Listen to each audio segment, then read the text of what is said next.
idea functionally what I'm doing. Months until I'm customizing my pussy lips. I'm very excited. For fucking the giggles. Yo, you ain't getting a candy bar, bitch. I have 1 round left. Just enough for myself. Podcast. That's it. Wow. It's a guilty podcast. I'm chugging a monster to try to rid myself of a brain fog live on the podcast. I'm just living in this fog of brains. I'm drinking an Ultra Paradise Monster. I've never had this before. This mist de gray matter that I'm in. How is it? How would you rate it? It's very juicy. It tastes like juice. Like fruit juice Monster. 2 thumbs down until they pay us, and then... Yeah, it sucks ass. Until the check No, comes you can in describe the it mail. accurately. It's just the actual score. What goes up on the website and the Right, blogs is 2 thumbs down. It's so fucking good. 2 thumbs down. They haven't paid me yet.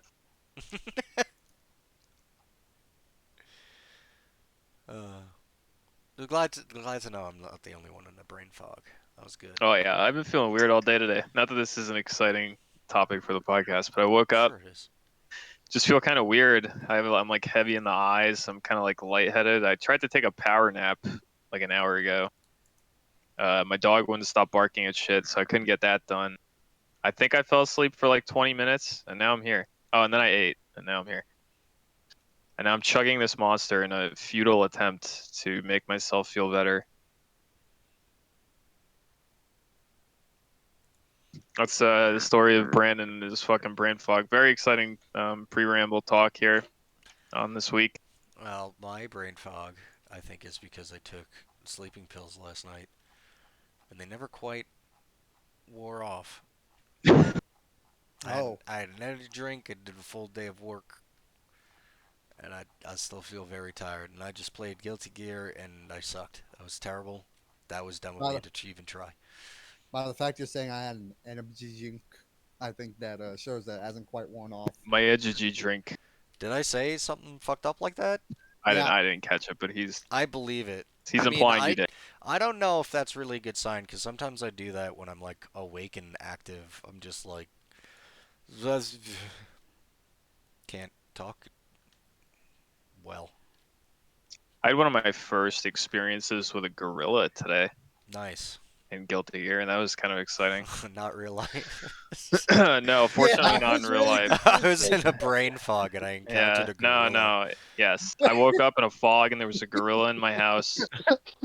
I had to do combat with it.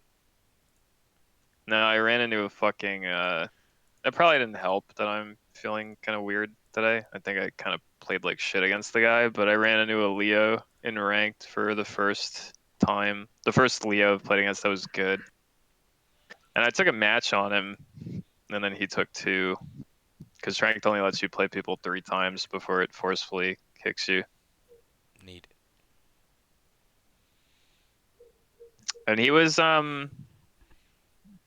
certainly rolling his face on the fucking controller. Oh, you know what? This was why I wanted to tell this story. Are you guys familiar with the Brazilian Wi-Fi meme when it comes to fighting games? Nope.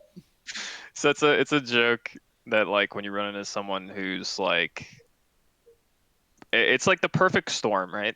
So you run into someone who's playing an Unga Bunga character, and they're just mashing buttons and rolling their face on the controller. But on top of that, they also have a really horrible connection. And I think like, I don't know who started the joke. I remember Max playing SF5 and literally running into people with like Brazilian flag. It's just like insert faraway location and Wi-Fi causing horrible lag plus Unga Bunga character, and then you just have to deal with that shit for like 5 minutes of your life. So I ran into my first Brazilian Wi-Fi Leo who was just playing like an absolute gorilla, and I couldn't do shit at certain moments because it was one of my first bad rollback experiences with Shrive. Probably because he was on Wi-Fi. It was just absolute giga chugging. It happens. And Brazilians are the classic go-to bad online people. They've like years and years ago, even for MMORPGs, it was always damn Brazilians here. My mind goes to Brazilian because I've heard Max make the Brazilian Wi-Fi Ken joke so many times in his videos when he's playing SF5. It's like an FGC meme now. Is it But yeah, that was fun meme and if exciting. it's true? I mean, we're you know what, we're already kind of doing weeks and talking about Strive, so you want to just keep rolling into that? I don't care. All right, so You this is me, Brandon, and Richie's combined week. Brandon will splinter off into his own week because he's actually done other things, and I guess I'll touch on my shit real quick. I worked. I've edited 2 of the 3 podcasts, and by edited I mean I cut out the intro except for the title screen and then put a little recording of me saying like this has 0 editing done with it. Enjoy. I'm behind schedule. And I've rendered 2 of the videos like that. I'm gonna start uploading them tonight. So nice. there'll be probably quite a while until you, the viewer, hear this, but you, my friends, will know that the next 3 days there will likely be 3 podcasts in a row. Wow. Yay. Big content. Combo! And then whenever I get around to editing this one, which who knows. Should be okay. Work's finally starting to calm down. And then I bought and played, like we talked about last week, Guilty Gear Strive. It's a good video game. It's pretty good. I am playing the black, and I'm having much success. Oh my god. He's playing Nago. Oh, But I'm no. using the white skin, so it's extra. Yeah, he'll only play Nago if he's white. No, it's just because the helmet is... I like the dark silver helmet, god damn it. Jesus. Yeah, it's what they all say. I also like the blue outfit on him when his helmet is gold. That's another one that I like a lot, but I usually use the blue for a lot of other characters I play, so I was like, alright, like, what's a color I like for him that isn't blue? And it just so happens to be the palest version of the black Yeah, conveniently samurai. the one that whitewashes Don't him, say obviously. fucking conveniently, you son of a bitch. Conveniently, it just so happens to be, you know. I mean, He's still dark. He just looks like, I don't know, Southeast Asian instead of, Yes, a full-on- Brazilian Wi-Fi Nago, yes. Just because I'm on Wi-Fi and I'm playing, I guess, a Brazilian character now. From now on, this Nago skin is referred to as Brazilian Nago. I'm joking. He's good. I'm forced to play someone because none of my mains that I played with in Rev were in. I played Slayer. He's gone. This guy at least does Slayer animations and poses, which I enjoy immensely. And I also played Sin and Raven. Guess who else is not in the game? I'm the only person who watched the story, and I desperately want to talk about it, but these motherfuckers are dragging their feet, so I can't. Wait, well, Alright, I'm not gonna hold on. watch it for a while because In I'm too my busy defense- playing the game. Yeah, in my defense, I just got into Guilty Gear, and I have a lot of story to catch up on. I could explain it to you. You can get the No. Spark notes. No. Oh. This is what I have to deal with. I gotta wait for potentially years before I can talk about this game's story. I want it to so badly. Cool stuff Yeah. happens in the story. The setup for the next Guilty Gear is so nuts. The little things that they're hinting at is so insane and so radical. I want to talk about it, but I can't. yep, cock. Yeah, God. Wow, I wasn't expecting that one. We got a fucking wild Yepcock over here. I couldn't resist. I'm sorry. Fucking hit him with Twitch slang. What the fuck? We're hit. We're not old, aged, decrepit men. He's the young one. He's allowed.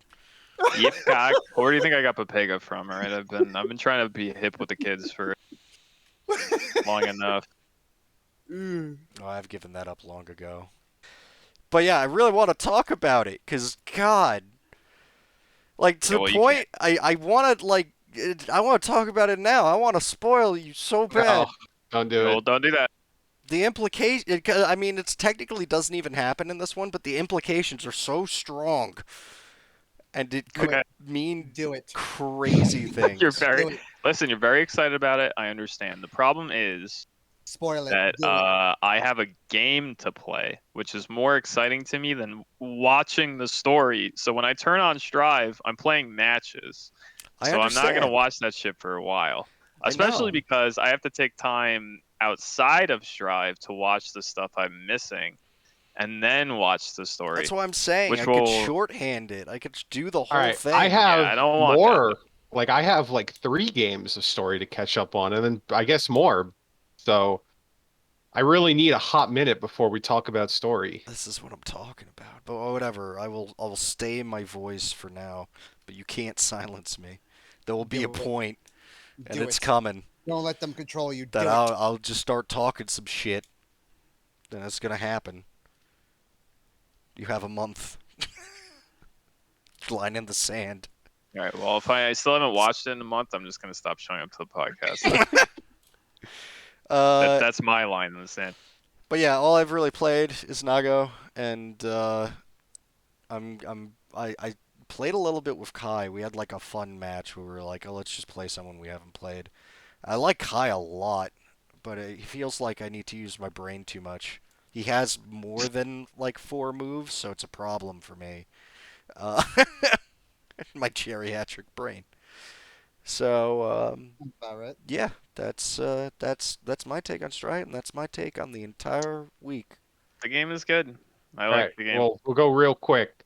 So since last week, I did decide to get Strive on impulse. Um, and I'm enjoying it immensely, and I am practicing, and some would say I am getting pretty good. Uh, Oh, Those someones are from damn. hell. yeah. He's gone from knowing nothing to saying he's pretty good. Well, I'm Look getting at the there. confidence in I this. still have problems chaining combos and Roman cancels or something that I still haven't really touched.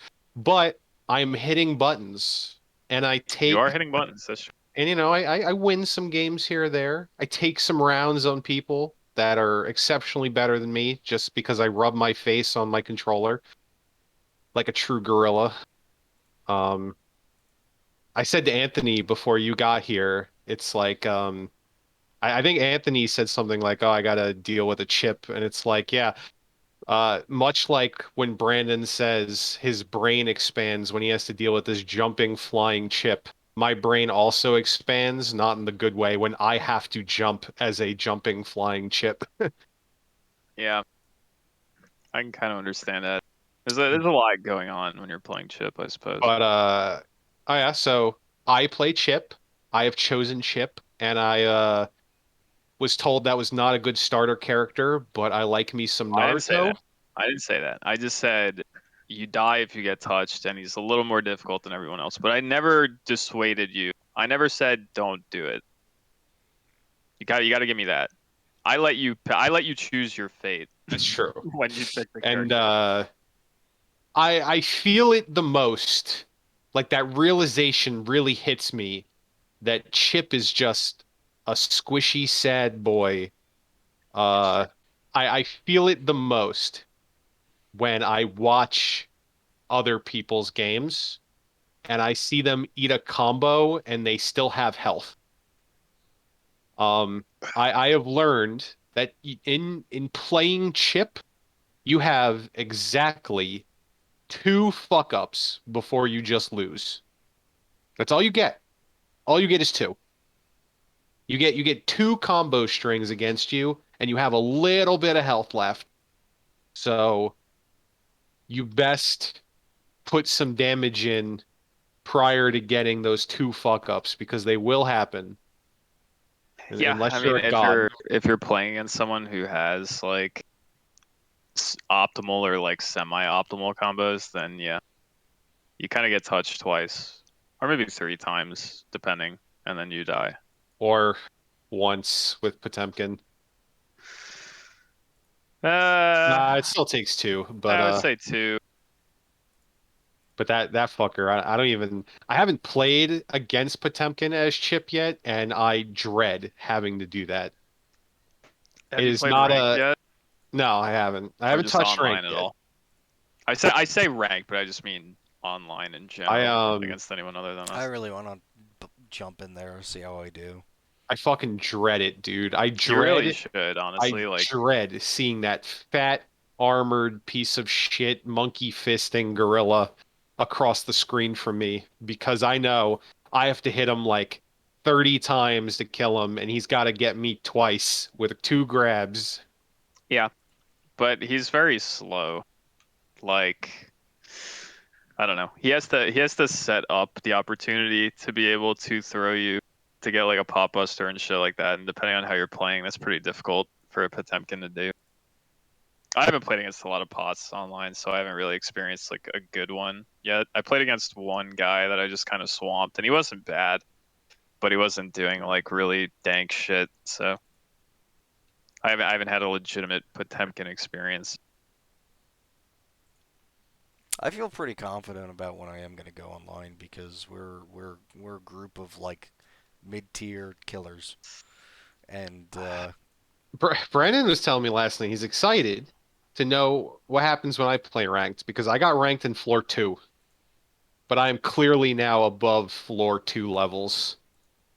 nice. Potentially, I keep I'm like sort of gently stressing to you guys that if you want to play ranked or just online in general, you should do that like soon because the longer you wait, I Yeah, love the this more game. the killers stay, I love yes. this game. The honest truth of a fighting game on PC with no crossplay is the longer you wait, the less people there will be of your skill level. Like even in the lower floors, eventually there's gonna just be people who know what's up. So if you really want to experience, like if you want to get better, like period, because just playing again in our little circle is cool and all, but I think going online really helps you improve in a way that just doing this won't.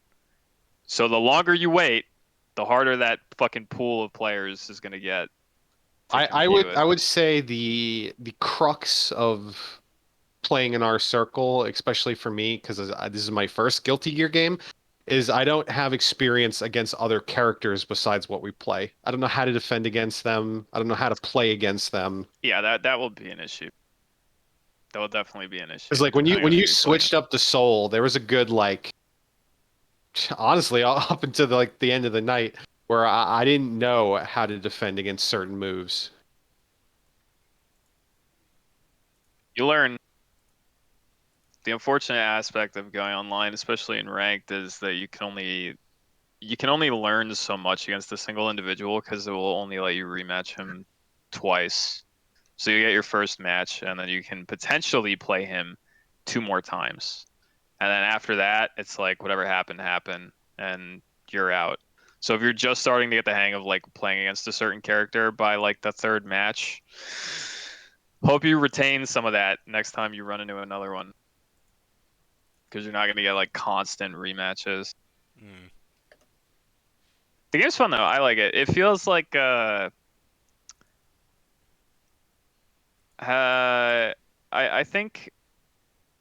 think labbing Rev like a couple days before Strive came out, which I'd played. We'd been playing Rev years ago, but like haven't been playing it consistently for quite some time. Decided like I'm gonna play some Rev right before Strive comes out. I'm just gonna go into training. I'm gonna fuck around with biking. I'm gonna learn some stuff, and then we played some matches. So I think that was cool because it gave me this really nice feeling of like what Rev is like compared to what this game is like. And I think this game, people aren't wrong, like by any means, when they say that this game is a simpler form of Guilty Gear. I can feel it when I'm playing it. It's not as intense. It's not as input intense. It's not quite as combo intensive. There's a lot more of like a pokey kind of feel to it and like a neutral kind of feel to the game as opposed to like the older Guilty Gears. Um, I think some people are gonna like that and some people aren't. I think it strikes a nice balance between being like more accessible to someone who maybe isn't like super into the high execution fighting games, whilst also retaining like a certain degree of that complexity that people like from Guilty Gear games. Not all of it, but some of it, you know, like there's still some big brain shit that's in there whilst being simpler than like the Exert games. And I think it strikes a nice balance and I like it a lot. Some people don't. I think like I clicked on the community hub today on Steam. Let me go see this. This is the community hub top posts. Where is this? Oh, here's this guy. 591 comments on this guy's posts. Please body all the casuals buying this game. Do your part to make sure they stop making these dumb games that they think will somehow make losing less frustrating for casuals. That's a guy's opinion.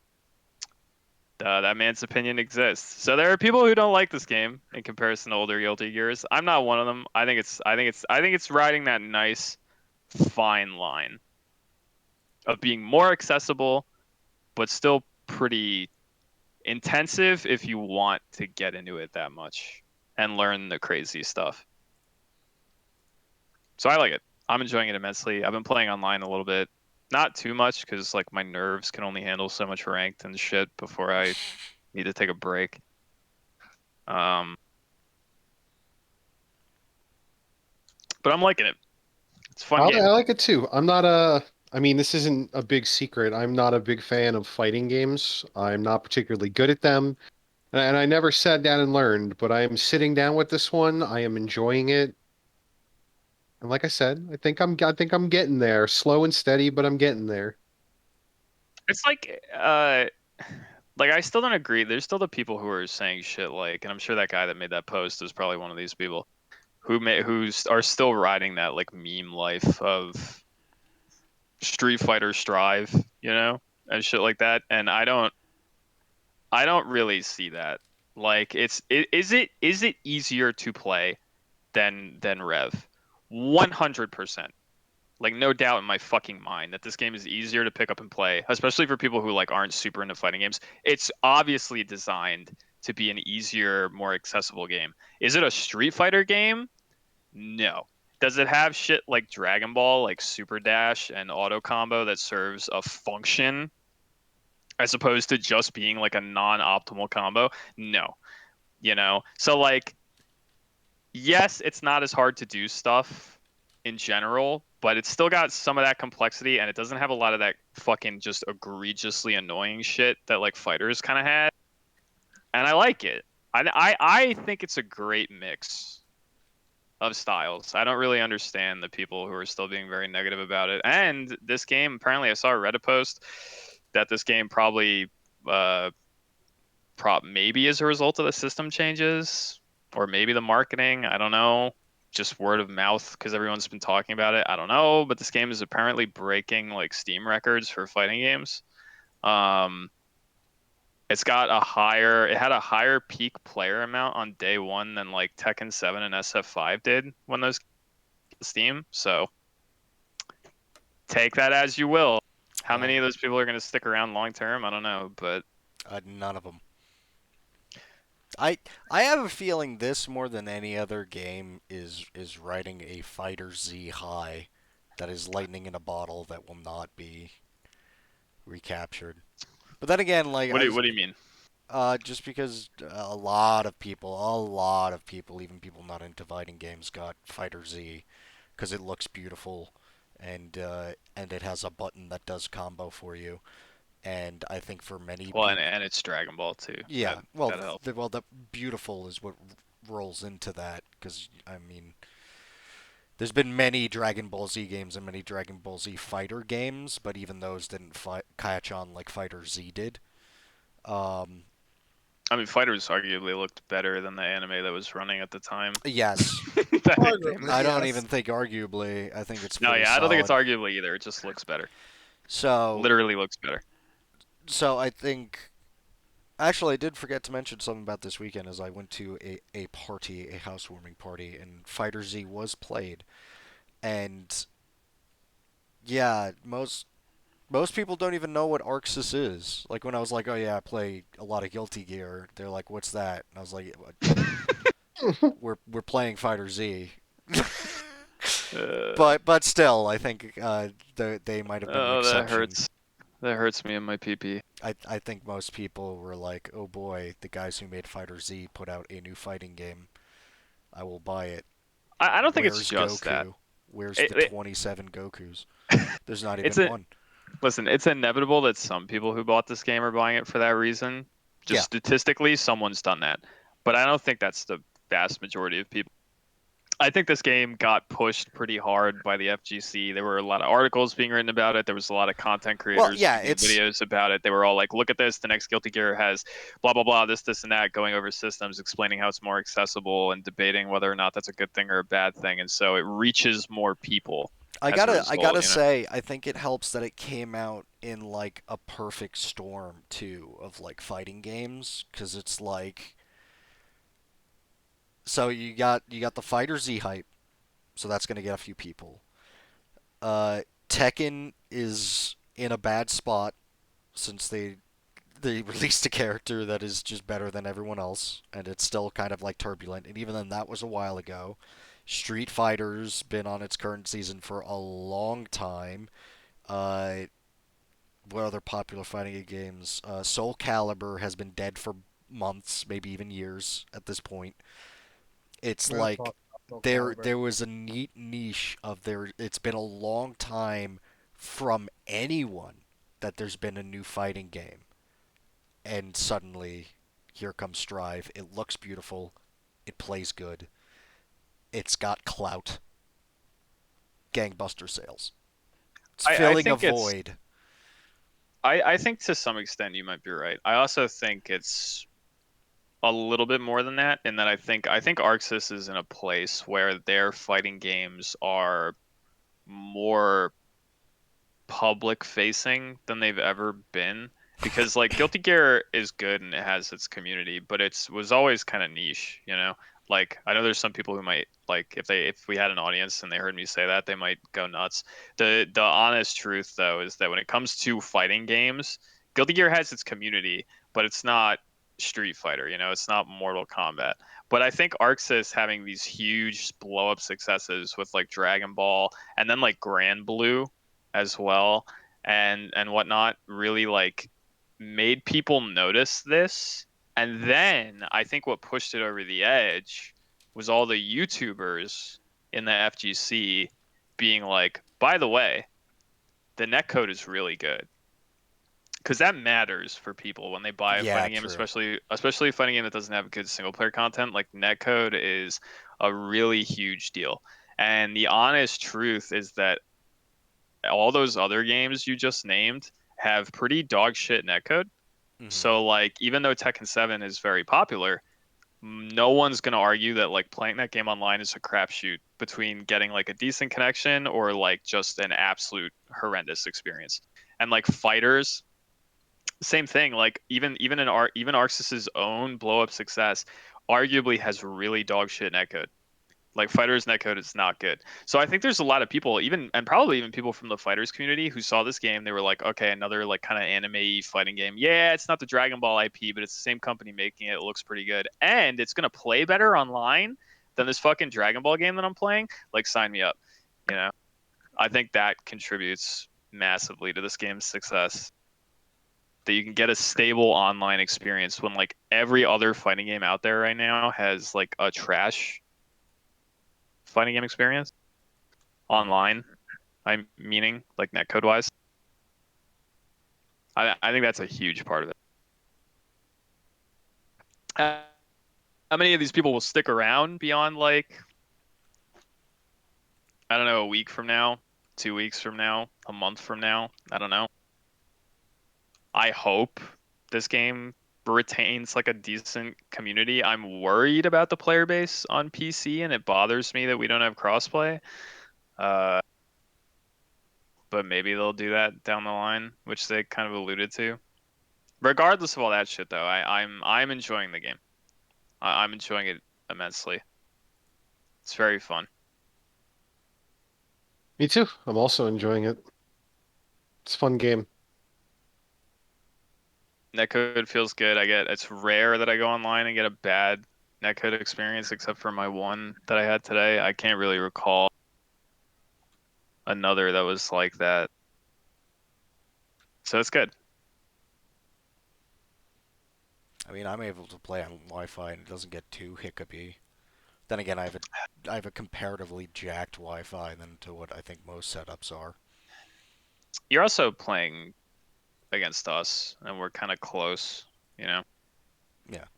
It'll be interesting to see how your Wi-Fi holds up against someone who's not close to you. Not that you're gonna know that they're not close to you, but that would be a true test.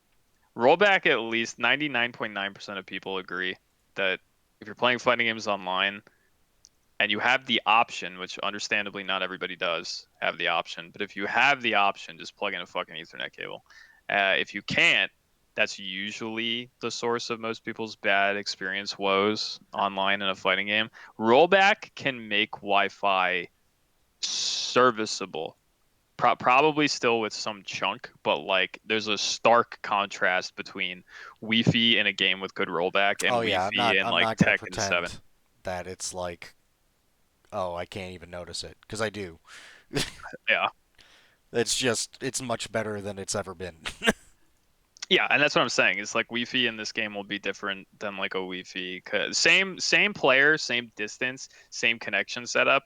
Put you and that other person in this game, and then do it in like SF5 and see what the difference is. I guarantee you that it'll be like way worse in any of those other games. It might still be like kind of stable here, just because the rollback is really fucking good. It's like best in class netcode right now in fighting games. It's pretty awesome. Will more fighting game developers going forward witness the fucking success of Arxis with Strive and its netcode and then do the same with their games? Who knows? Or will we still be living in a hell where like Tekken 8 comes out and it still has dog shit delay because they don't feel like implementing rollback? Who knows? Who knows? I guess we'll only see. Only time will tell. You guys should play online though. I would like to hear about your online experiences. I reached floor 8 today. It's kind of Ooh. exciting. Nice. But the last time I reached floor 8 was on like day 2 of the game being out, and then I got swamped by some fucking Eno player that was like doing shit that I couldn't comprehend, and then I got knocked back down to like 6 on like a losing streak, and then I fought my way back up. The rank system is cool in this game. I kind of like it. It's very different from other games, like the floor system. It's cool. It's cool to have your rank be this like tangible thing where it's like access to a physical location where you can like walk in and see people and shit, and then you like fight up to heaven above the tower. Literally, I don't know if you guys know that. 10th floor is not the last floor of ranked. You actually get to 10th and then you fight to heaven above it. And then Nice. when you get to heaven, You go to hell. No, I think hell is 10th. I think 10th is like themed after hell. And then you get to heaven, and then I think if you win like five matches in a row, I And can't then remember how it's many. Let's Rock is the Yeah, then it's Let's Rock, and you get VIP status, and then I think you like can't be kicked out of heaven. nice. I think it's something like that. I'm probably butchering the exact system, but it's something cool like that. Anyway, it's neat. I like it. It's kind of it's a funky little unique ranked system. That's kind of cool. I don't know. I don't have much else to say about it. It's a good game. I'm excited to see what the DLC characters are gonna be in like a month. So isn't the first one? When does the first one come out? Or is the first one come out in August? I don't remember. I have It's no something idea. like that. And it's probably not going to be Slayer, and then you can cry into your pillow. It's not gonna be Slayer. I know it. I feel it in my bones. Actually, I'm sorry. Brain dead statement. Because didn't they say that the first DLC character is a brand new character, and then the second one is the one that's going to be a returning character. So that's your chance. When the second character comes out, There's no it chance. I'm still already won't be defeated. Slayer. He's already signed his fate. He's like, nope, there's no one. I'm never Raven Sin is gonna be written out of the story probably like next week. He's just not gonna exist anymore. uh, Raven Or maybe. you Uh, get a wild bike in his DLC. Yeah, probably not. I wouldn't be Brigitte. shocked if that's not the case. Get a Brigitte. Will he also be jacked as shit? Who knows? I can't mentally handle that. What a jacked Brigitte. Yeah. It'd be so good. I can't mentally handle it right now. I'm not in a state where I can envision that and come out okay. I'm just looking at Guilty Gear characters just because I don't know them. It's a lot. Yeah, there's a large backlog of characters that are not in this game. Who knows who the first returning character will be?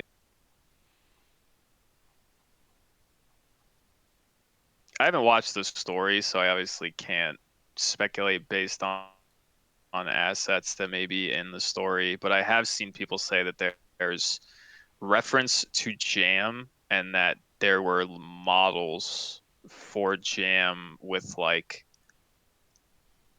potentially like combat animation and rigging and stuff that they discovered, so it might be Jam, which will shock the fucking shit out of me if the first returning DLC character is Jam of all characters. That would be insane.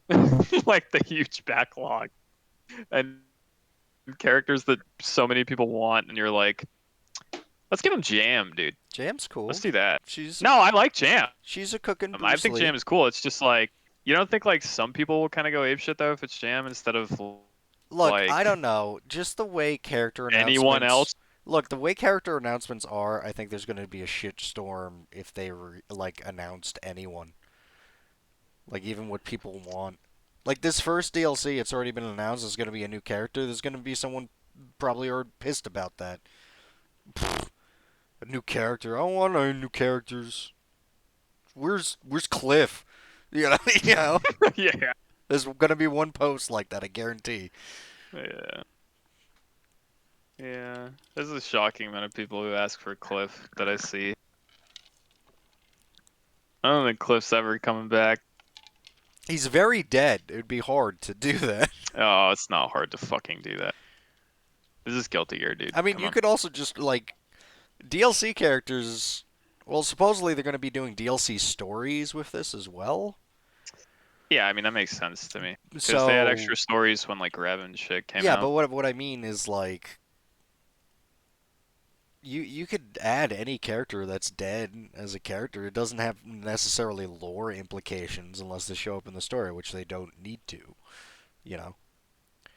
There's a very Yeah. funny thing about Strive that I want to tell all of you, but I can't regarding that. But They also can just come up with magic bullshit reasons why any character just comes back from the dead. okay, you know what? Fuck it. I gotta Taking spoil No, this you're thing. not. I'm It's ass. so I will mute you. It's so I'm fucking gonna funny fucking though. mute you. Don't do it. God damn it! Don't spoil me, bro. Don't do it. It's more like I an will resign from this anti-spoiler. podcast right now. It's more like an anti-spoiler. Fuck my week, dude. I will Okay, resign. just shut up. Talk about I Resident resign. Evil 8 then, so I'm not tempted. Oh, we're just gonna roll right into that. I mean, that's... Did you have anything left with your Yeah, sick Richie, week? how you feel? Oh, my week sucked. I went to a party. I got mad drunk. That was it. I worked. I don't know if Richie did anything else. He implied he I didn't. just worked. Cool, very exciting. I guess I'm gonna talk about Resident Evil 8 now before Rob That's his week. Wait, not to get off Guilty Gear just real quick. Just because I was looking at characters and I just clicked a wiki to look at character lists, I came across this guy, Answer, who apparently is like Chip's chief of staff. Yes. Yep. I thought you guys were joking with me when you said Chip was president. Nope. Well, he's president of his own country. It's a long story. It's a country that has like nobody in it, and he runs Like around. I And he's just like, I'm clicked Chip president. and I scrolled down. It's like occupation, president. And I was like, oh my god, they weren't joking. Affiliation, the Eastern Chip Kingdom. Okay. Yes. Unlike those heathens in the Western Chip Heathen. That Fuck it, I don't. I really Keevan. thought you guys were joking Nope. with me. No, it's not a joke.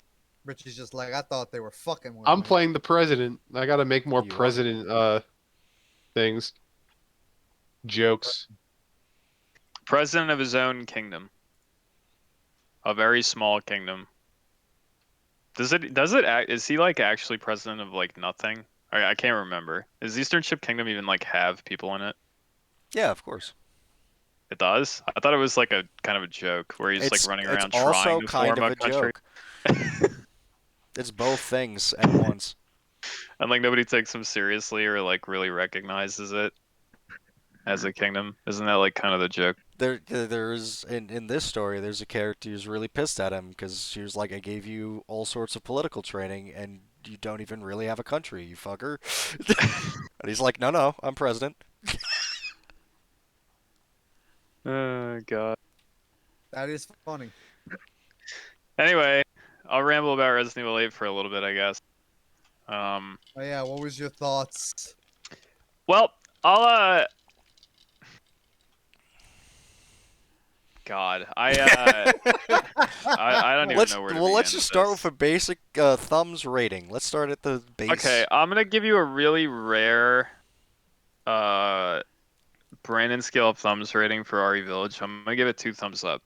Nice. I'm gonna give it 2 Wow, thumbs up. that's strong. There's not enough in this game that I disliked for me to pivot one of those to a horror thumb. There is some stuff where I'm like, this could have been a little bit better, but it's still, despite those negatives, worthy of a 2 thumbs up for me. Because I really liked it. I think this game did some shit that I never in a million years would have seen coming, like making you kind of give a shit about Ethan Winters by the end of it. Whereas like in RE7, he's just this like faceless dickhead who has 2 floating hands that exist just to be mutilated for dramatic effect. And in RE8, he's this faceless dickhead who has 2 floating hands that exist to be mutilated for dramatic effect. But by about like the halfway point of the story, they do a lot with him to make you care. I can't really explain it other than that without spoilers. And there's a very neat, interesting twist in this game, as well as like a few kind of shocking, like, oh shit moments where I was like, did they really just do that? That has like significant implications for games that came before it that are kind of insane and absurd. I'm gonna straight up say this before I go any further. This game is really good. And if you guys haven't, and I know Rob said he's watched it, I assume you've watched all of it at this point. Yep. Sorry, I'm like taking breaks. I'm choking to death a little bit. I'm gonna give the other 2 people on this podcast a chance to stop me now, because I legitimately believe that this game, even if you just get it like on sale down the road for like $20 or something, deserves to be played. It's not like an extremely long experience, and it's really fucking good. Like really good, and has some decent replayability with the way the difficulty works. So I'm gonna give you a chance right here to tell me to keep this spoiler free, and I will. But if you tell me not to, I'll start talking about shit. I'm never gonna play it. I'm giving you a chance. This game is insanely good. Like, it's very, very good. I would like to play it eventually, but it's not. I have too much stuff to play as it is. I have So what to are you play telling me to do? Hired Gun. Because I will just give this a very brief and like decent review dancing around story shit. Now, spoil away. I will not torture you the way that you all torture me. Ethan Winters died at the beginning of RE7, and for 2 games you've been playing a mold person who believes Sick. who believes that he is Ethan Winters. That's It's awesome. fucking crazy. And so Rose is a mold baby, okay? And at the end of this game, you get post credits and you see Rose. And she's grown up, and your prediction of RE9 is probably going to have Rose as the protagonist is entirely correct. Hell She's yeah. because she's like college age, and she's a super person. Hell who's just- yeah. I was who's right. Who's just made of mold, and she has a team around her constantly, ready and able to kill her at a moment's notice because they don't trust her because she's a mold super baby. It's fucking crazy.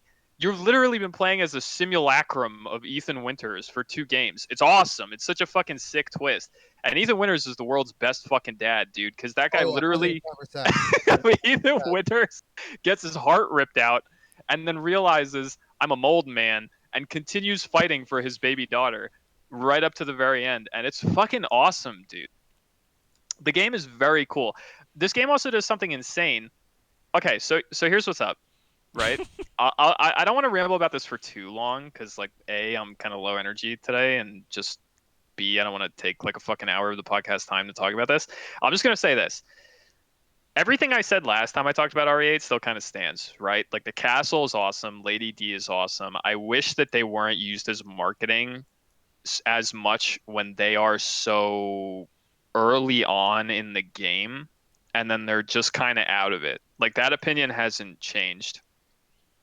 You move on to like Moreau's section and like Beneviento. And like Beneviento for me was kind of weak because like I didn't like her boss fight. And like the section was cool, but it was very short. You're like in and out really quick. And then Moreau suffers from the same thing where you're in and out really quick. But Moreau's boss fight is awesome. It's like one of the most RE4 aspects of the game where you're fighting him in this like giga like circular like square-ish arena with all these like alleys and shit that you're like running through, and you're like, and there's like patterns to his attacks where you're like fighting a Souls-like esque fucking boss where sometimes he does things and then you have to go hide under a roof because he's like filling the arena with acid rain, and then you have a moment where you can shoot at him and then he does something really specific that you have to block because it's going to reach you, and it's like it's an awesome fucking boss fight. So that shit is dope. Heisenberg is kind of lame, right? And then you get to the big fucking reveal of Ethan is a fucking simulacrum man, and it's nutty. And they do something kind of cool where they kill Ethan Winters while you're playing as him, kind of. And then you get a reveal that he's a mold man, and then they kill him for real. Oh, So Ethan Winters is dead that sucks. I like by the end of RE8. I liked him too. But by the end of RE8, I liked him. At the start, I was like, they didn't really do a lot with him in RE7, or I was like, I'm not quite sure how I feel about this character. And then in RE8, I was like, because I start from that, I'm like, still don't really care about him. And then like I said, by like the 50% mark, you're kind of into it. Like, he becomes kind of a badass to some extent, where like I don't know what the implication is. I don't know if it's that he's getting like comfortable with the fact that he's like Wolverine and can seemingly survive insane shit or what. But he gets to the point where he's like quippy Leon guy, where like at one point, like right before you kind of like have your big Heisenberg area adventure, he's like threatening Ethan with kicking him into a pit where there's like some giant monstrosity in it, and you can't see it, but you can just hear it. And he's like, I'm going to kick you into the pit, bro. Like, you don't want to see what's down there. And Ethan's like, I'll take my chances. And you're like, what the fuck? He's he's like a fucking action movie protagonist now. And he gets like really confident halfway through. And it's awesome. And he's like super cool because you're all because you're down with like the I'm saving my baby fucking story, you know? And like, and then you get to a point, okay, where like things start getting explained, right? Like, why is Chris a dickhead?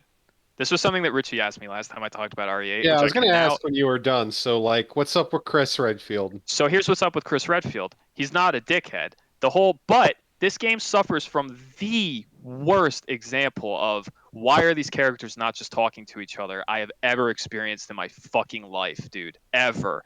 Because what happens at the beginning of RE8, right? When Chris and his homies murk Mia, right? It's not Mia. Apparently, there's this lady. It's kind of insane, and like parts of the story of this game's plot require you to kind of like turn your brain off a little bit because they don't really make sense. Where it's like, so Mia and Ethan have a mold baby, right? And then the BSAA, after the events of RE7, put them up in a house in like Eastern Europe, right, in some like mountain range, and that's like right next to where the village is that the game takes place in, right?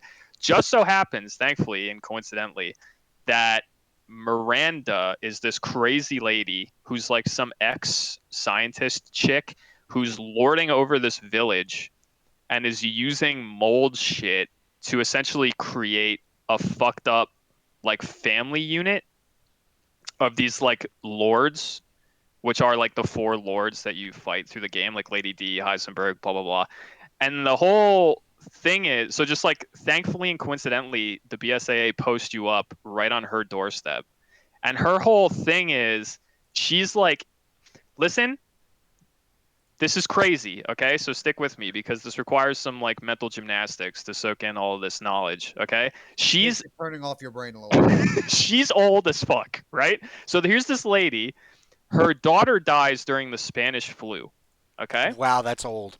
Her daughter dies during the Spanish flu, and she's like, "Fuck, my daughter dies," and she's super sad. And for whatever reason, I guess maybe she just lives in this village or whatever, like years and years and years and years and years ago. She stumbles onto. They don't explain how. They're literally. I think the note you read is like grief-stricken. She wanders into a cave and finds this thing, and the thing she literally that's what it says. And the thing is the mutamycete or the mutamycite, however you pronounce it. The mutamycite is this giant like fetus parasite thing from which extends the mold. The mold is a naturally occurring thing, just like the plants from RE5. It hasn't even been fucked with at all. No, well, okay, no, it was. Okay, thank I'll get to God. that. I'll get to that. So the mold, though, what starts everything in RE7, like what that was an offshoot of, is a naturally occurring thing under this village. Okay, it just exists, and she finds it and she touches it, and she's like, "I feel immense power," and somehow, I just know that this contains like a network of consciousness of everyone who's ever come into contact with it or like died and was then absorbed into it, right? So she's like, "Oh my God, Okay. my daughter must be in this."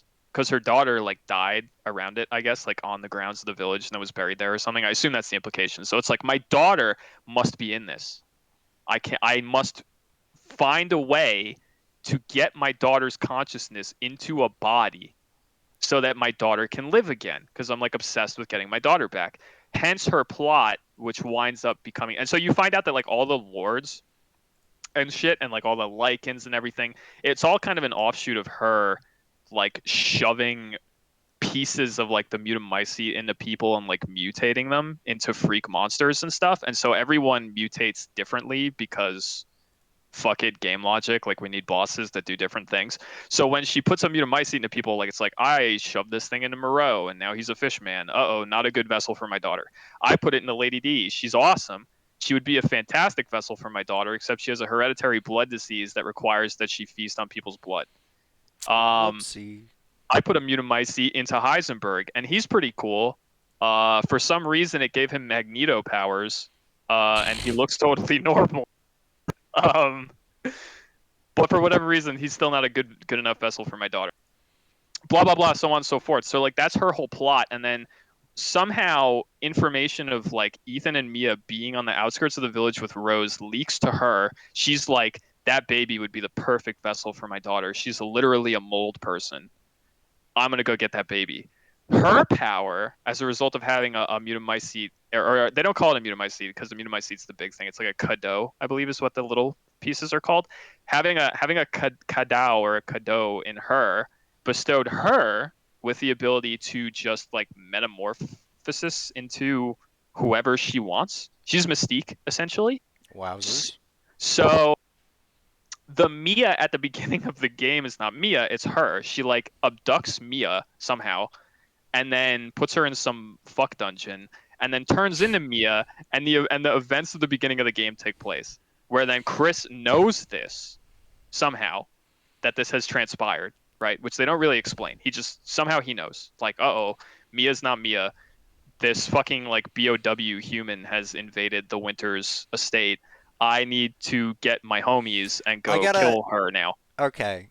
So I know you said to turn your brain off, Yes. but Please ask questions. Ask away. I gotta wonder, how is Chris so sensitive as to know, oh, person has been replaced with mold person, yet they never did any blood work at all on Ethan Winters So entire time. this is where plot holes start to come up, right? Because and this was some of the questions that I had. Okay, wait. I'll answer that. Let me get to this, okay? Really quick. So the Mia at the beginning is what Chris and his homies murder, but it's not Mia, it's Miranda, right? Then they're like, so we killed her and she's a corpse. And you literally find a letter later that's like, turns out Miranda's so good at what she does, she can also take form of a corpse. And you're like, what? That's why they thought that they succeeded and killed her. So she wakes up in the truck that they have her in, I guess, murders everyone, steals Rose, and makes it back to the village. So literally pretends she's dead, lets everyone drag her out, goes apeshit in the convoy, steals the kid, and leaves. Right? And it's like, the first major issue I have with this is why the fuck? I understand why they did it. It's like kind of lazy writing because it's just for dramatic effect. Chris and his homies kill Mia, take the kid, drag Ethan out of the house, and don't explain a single fucking thing. All Chris has to do in the opening moments of this game is look Ethan in the eyes and go, "That's not Mia. I'm sorry, we don't know where she is. That's some freak bitch who's taking the form of Mia and wants your kid for this reason." That's literally all he has to do. But for the sake of having a story, right, and like drama, we just don't get that. And Chris just doesn't explain shit. And just like, it makes no sense. Like, realistically, it makes no sense. The beginning of the game doesn't make any sense at all. And then to your point, it's like, how did we get from the end of RE7 to RE8 without anyone telling Ethan, like, hey, you're like 100% mold? Like, they ran tests on him. You even find like a medical note in their house at the beginning that's like, here's information regarding Rose. At the end of the note, it says like additional details regarding fungal pathogens will be provided by the BSAA, like later, implying that like maybe the BSAA is covering stuff up. There's like an implication of that too, because near the end of the game. So, okay. I'm serious when I told you that this is insane. Like, this is going to take me a hot minute. So then there's a moment. So you kill all the lords, right? And then this isn't super well explained either, because apparently it's like I said, Miranda made these people because she was trying to get a vessel for her baby. And then like Heisenberg implies, because you have like a small conversation with him where he's like, Miranda's wants you to kill us because she's like testing you to see if you're the vessel, which makes no sense. That line of dialogue is kind of nonsense, because then what's the point of her abducting the kid in the first place? Well, I'm sure she's keeping her options open. That she could do the dad and the kid. She don't care. I guess. I don't know. It's kind of insane though. Anyway, so we get past that. Heisenberg's dead. Everyone's dead. Then they fake you out because right at the end of Heisenberg's boss fight, Miranda rips Ethan's heart out, and you're like, oh my god. Like, as you're in first person as Ethan, and you're like, I'm dead. And then you switch to Chris, and you get like a run and gun section where he just has like literally a Tarkov-esque modded AK and like this nutty Glock, and you're like two-tapping Lycans as you run through the village and shit, even on like hardcore, and you're just like throwing frag grenades and murdering shit in droves, and you're like literally calling in like some sort of ordnance like on target from one of your squad mates from afar with like a laser designator and shit. It's nuts. And then you get to a dungeon where you find Mia. And in this fucking dungeon is where you get the explanation of like the mold was natural. And you find a note. So earlier in the game, you find a mural, right? That has the Umbrella logo on it. Oh, and God. And it's like anyone who's been playing RE for a while, obviously you know what the fuck the Umbrella logo is, right? So you see the Umbrella logo on this like stone carving, like mural, and it's got like the symbols of the lords in it and shit. And you're like, and you look at it and you're like, okay, okay, so Umbrella was here at some point, right? That must be what this is, right? Then you find a note in the dungeon right as Chris, right before you get Mia out of her cell. And then like right before, like right after this is when you switch back to Ethan, you get the reveal of like, oh, Ethan actually is still alive. He like recovers because he's Mold Man and then continues for that last moments of the game. But you find this note in this dungeon, and in it, you're reading it. And at first it's like, it's some guy being like, I'm sorry, like I never returned to see you at the village. Like I wish I had. I remember when you know you were some I you know you must remember me as just some medical student half dead in the snow, like blah blah blah. All those nights we spent together were so amazing. Your view of what you wanted to do with this parasite though is awesome, and it inspired me, but it was so short-sighted. Like I wish to create a virus that will spur human evolution on a mass scale. And at that moment, I stopped reading the note and I flicked to the end just to see who's writing it because I was like, this is Spencer. And I Oh get to yeah. the end and it's Spencer. And and the implication is that Spencer made Umbrella and created and used the Umbrella logo because him and Miranda discovered the Umbrella logo in ruins here years ago. I can't wait for Resident Evil 9. The fucking mutated Stonehenge comes to life, and it's just fucking. Everything comes from Stonehenge. It's just gonna be like there's like the The pyramids original are a genetic freak. the original virus or mutation or whatever. It's just some like a caveman was like, no, fire good. We'll put fire in humans. By the way, even if you minimally edit this, you should be sure right at the beginning of my week to be like, hey, if you want to Oh, avoid yeah. REH shit, please like timestamp this because I'm just going off and I didn't warn anybody with audio. But You warned us with audio. that's insane, right? So like That's fine. this game has the balls though to be like the Umbrella logo is like a natural, like something that some ancient like civilization that existed on the grounds of this village long ago came up with. I Spencer can't. saw it and went, "That's my logo, bro." I can't wait till we're fighting like umbrella druids from the year like 245.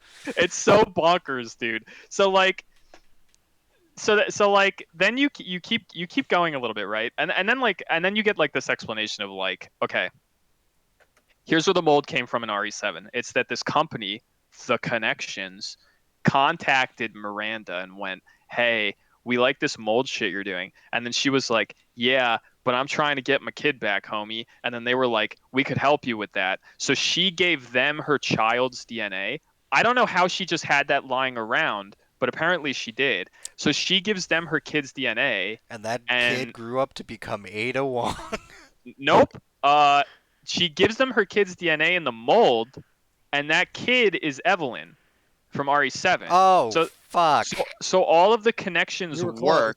close. Yeah, you were close. All of the really connections wasn't. work with the Evelyn like bioweapons was spurred from her giving them her kid's DNA plus mold samples. So to go back to what you said, technically the mold in RE7 has been fucked with a little bit because it was the connections kind of like fucking with it to get an Evelyn out of it, and then that was why like the molded and shit I guess are kind of different in RE7. Like that's the justification for that.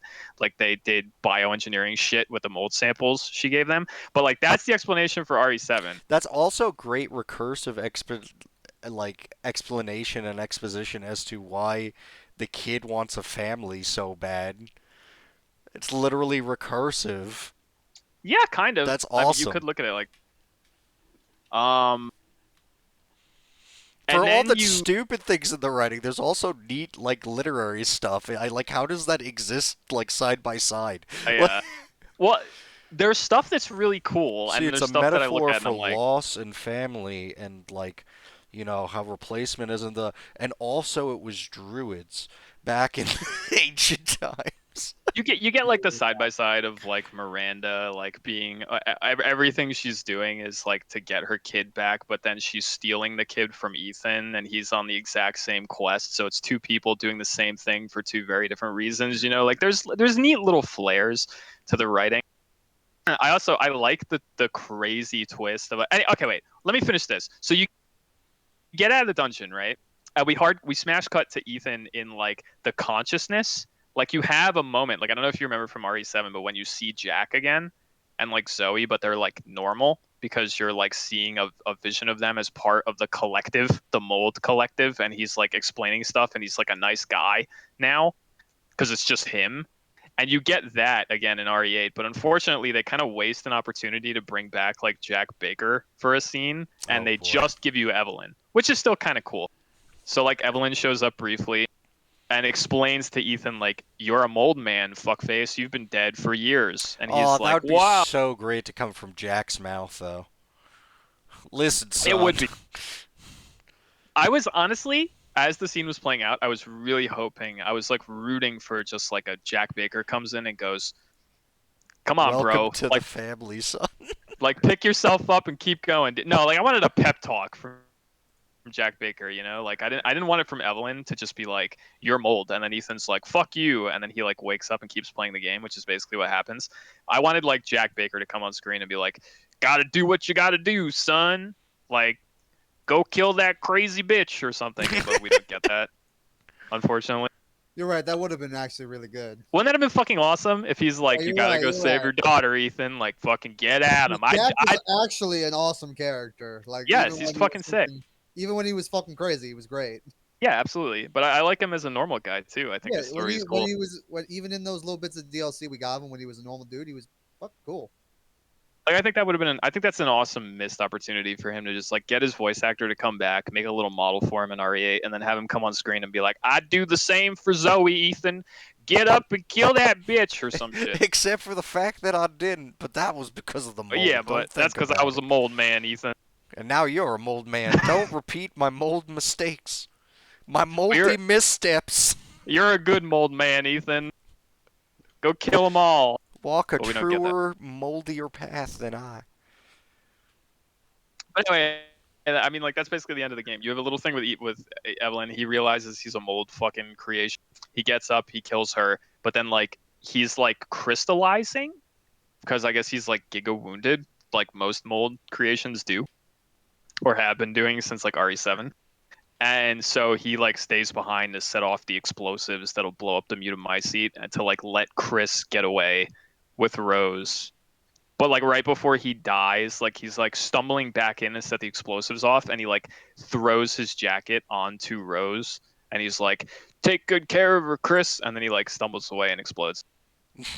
And that's the end of the game. And it's actually very emotional, and it made me give a shit about fucking Ethan Winters. And I didn't think I would. It's a very, and then like you get the after credits sequence of here's like college age Rose like visiting Ethan Winter's grave, and then like something mind blowing is that she's like flanked by, well, not flanked, but like followed by this one guy who I guess is supposed to be like a BSAA guy or something, and like as a joke they call her Evelyn, like Ugh. amongst the team that's What watching her, I jerks. guess. And it's like, why would you do that? That makes no sense. They have a death wish. It's fucking insane. Why would you do that? This is a mold person, and you're raising her ire toward you by referring to her as Evelyn. It's very strange. There was something else I want to. Oh yeah, and then there's this implication before you get to the after credit scene. I'm sorry, I forgot this. That when you're in the Chris is in the helicopter with Mia, right? And one of his homies. So Chris has like a Tarkov squad, right? He has these like 5 dudes who follow him around. They all wear like Tarkov spider goggles and shit. Nice. And they're all like these badass homies that he like jacked, I guess, from either the Ooh, BSAA. I've actually seen this. Yeah. Yeah, so I had a weird. He jacked them from what was it, BSSA or was it Umbrella Blue? They don't really say. It might be a combination of both. I'm not sure. But because he comes from BSAA, I'm assuming they're from BSAA. But I don't know that for sure. Because Because But the a point fan is, theory of me is that one of them has kind of like a Spanish accent, and I think like they're all named after wolves, and I think he's Lobo. And there's a part of me that was like, hey, maybe that's Carlos. I knew you were gonna say. People have pointed out, I'd have to go look at credits, but I saw a guy point out that Chris's voice actor in this game Yeah, is it not the is. same voice actor. Yeah, I think it might be Carlos's VA, It's which is insane. weird. Because the second I Um, heard Lobo, I was like, oh man, that's a fun theory. Let me see if it's the same voice actor. And I saw, oh, the same voice actor is in the game. Oh, he's Chris. yeah, but he's Chris. It's very Oh. fucking strange. Um, the last twist you get after that insane clusterfuck of twists and turns and reveals is that one of Chris's homies is like, "Hey, Alpha or whatever," because they call Chris that, or maybe he just says Chris. I don't remember. He's like, "Look at this," and he like has like a dead BSAA guy in the chopper because in the last moments of the game, like BSAA shows up, like as Chris is just running train through the village, they have like choppers and shit because everything's like spiraling out of control. It has like a typical last moment RE freakout moment where like as Ethan's pushing towards Miranda, the Mutamycete and the mold is just like overtaking the village. So there's these giant hentai tentacles shooting out of the ground and That's shit all gotta over the suck. place. Like very typical stuff. And so, but BSAA is on the scene, and right before we cut away to credits, as Chris and the baby and Mia are in the chopper and his homies, one homie's like, "Look at this," and he pulls a helmet off of a BSAA soldier's corpse, and he's like a zombie.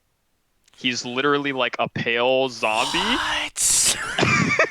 They're like, and he's like, what the fuck's up with this dude? This is a bio weapon. And Chris just like looks out one of the windows on the side of the chopper, and he's like, bring us around to BSAA HQ, and then it just cuts to credit. Oh, that's awesome.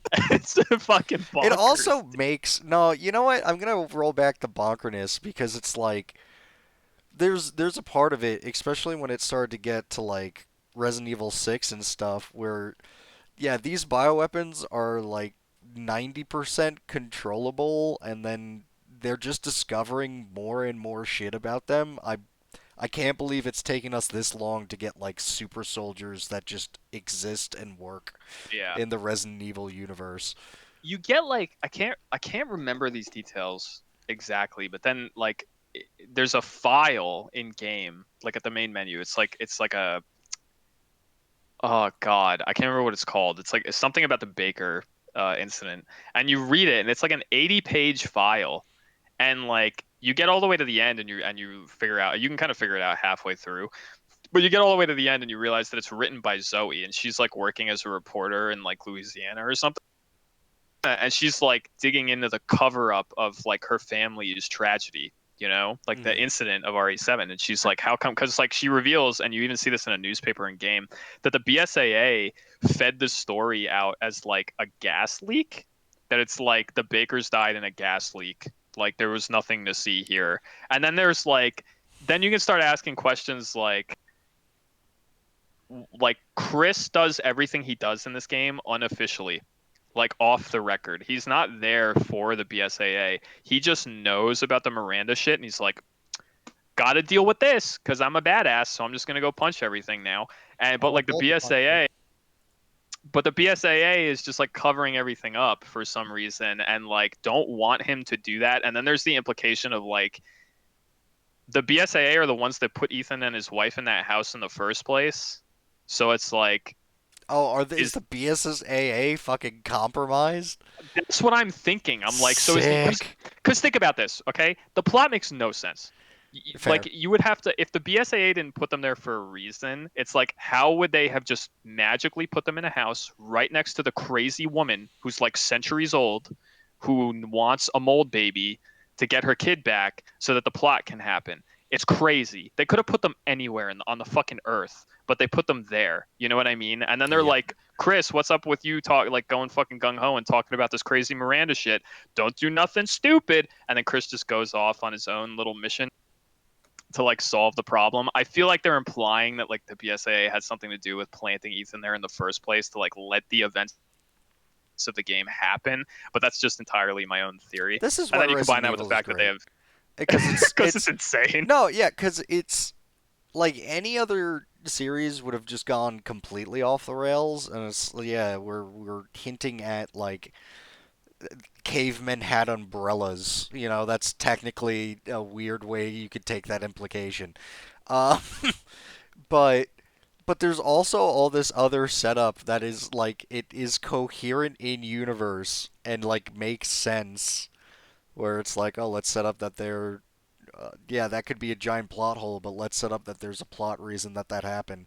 Like they both care immensely about their world building, and they're also justifying the silliest shit like at the Yeah, and same time. but and also at the same time, because like as much as they're trying with some stuff, they always inevitably introduce some shit that makes no sense Oh that yeah. they like wind up having to correct later on down the line. So like I can ask some questions about the reveal of Ethan being a mold person. The implication is that literally the first thing that happens in RE7 is that Ethan pulls up in his car, right? He walks through the swamp for like 5 minutes. He gets into that little house, has the first confrontation with Mia, and then gets decked by Jack, right? Well, this game implies that right after that, Ethan dies. So then the rest of the game, and then the events of RE8, he's a mold guy. Why was he not like, if he's 100% mold from fucking dick tip to toes to head, right? Why is Evelyn not able to like control him in any way, shape, or form through the events of RE7? There's the possibility of, well, infection takes time because you find some notes in RE7 that's like there's stages of infection, so the worse it gets, eventually you start to see, they phrased it as hallucination, but then like the file in RE8 implies that it's direct control. So Mm. it's like as infection gets worse, eventually Evelyn can control them, and then she turns you into like she could potentially make you into like a molded or whatever, or maybe you're like Jack and you look somewhat normal, but you have like a freak form, blah blah blah. Who cares? But with Ethan, that doesn't make sense because he's literally a mold man, like from head to toe. So it's like, did he start RE7 as less of a mold man and then became a huge mold man after Evelyn was dead? Like, it doesn't, you can ask questions about it that don't really make sense, He's you know? It special. almost feels like special what? Special mold man Yeah, he's with special. unique property. Yeah, he managed to just mutate a little bit for some reason. Because It's just like, of maybe something, the society or whatever it's called slipped him some bullshit because of his wife, and that affected whatever. it's just like there's questions about the plot that you can ask where like it doesn't totally add up to the point where I would almost I'm convinced that the twist of Ethan is a mold person was made for RE8 and they didn't know that when they were writing RE7. I don't think that existed. I think in Probably. RE7 the implication was Ethan's infected, so that's why he can like attach limbs and shit with first aid med because it's not the herbs that are that strong. It's just that he's got mold, and we know that that has regenerative properties, and like he's infected. And then the end of RE7 implies he gets cured. So then I think in RE8 they came up with the twist of actually he's been a mold man this whole time, and it was never intended to be a thing in the game before it. Personally, Probably. I don't think they had a plan for that, but they came up with it and they were like, "That's dope," and we can kind of make it make sense. And I don't really mind. It's kind of a cool twist, to be honest. Like when it happened, as I was playing the game, I was like, okay, that's kind of sick, actually. That I've been piloting this guy. It's very like Soma, you know. I'm piloting this dude who's actually just a mold creation, who believes himself to be Ethan Winters, but he's not the original Ethan Winters. But for all intents and purposes, to himself, he knows nothing else. You know, he has all the memories and all the feeling of being Ethan Winters, but he's not. He's like this swamp thing that believes himself to be the man. Like that's a neat twist that I wasn't expecting whatsoever. Just as interesting, turns out a mold can fuck ya and get you preggers. 100%. And then okay, so then there's this other question of like which the game never delves into, which is like, is Mia also a mold person? Or did she just get infected in That's true. RE8 or RE7? Like the game doesn't really tell you that. It just gives you the reveal of Ethan's a mold person, and then Mia at the beginning of RE8 seems to be aware that Ethan is a mold person because there's like a flashback argument of them where she's like, "You don't understand. You're in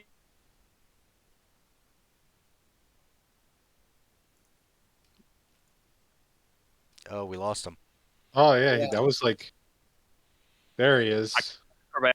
Anyway, she's like, Mia knows that he's a mold person and is like feeling anxious about it, where she's like, you could die at any point, but doesn't like say that straight up. She's like, you don't understand, like you matter, in like a flashback argument between the two of them, but then doesn't explain what that means. So she knows She that willingly he's like, took mold dick. yes, and willingly took mold dick. So is she a mold person herself who's totally down with mold dick so they can make a mold baby? Or is she just a human who was previously Down with infected mold with dick. mold, who's down with flappy mold dick? Like, what is it? There's questions here, Capcom. I have questions. Is Ethan okay? Winters the only character who has managed to cuck himself? Yeah. Yeah, that's true. That's true. Unless Mia is a mold person, in which case it's a whole new relationship. That's true. Yeah, good There's point. there's no cucking going on. It's just Yeah. two people who believe that they've been fucking for a very long time, and they, in reality, they have not.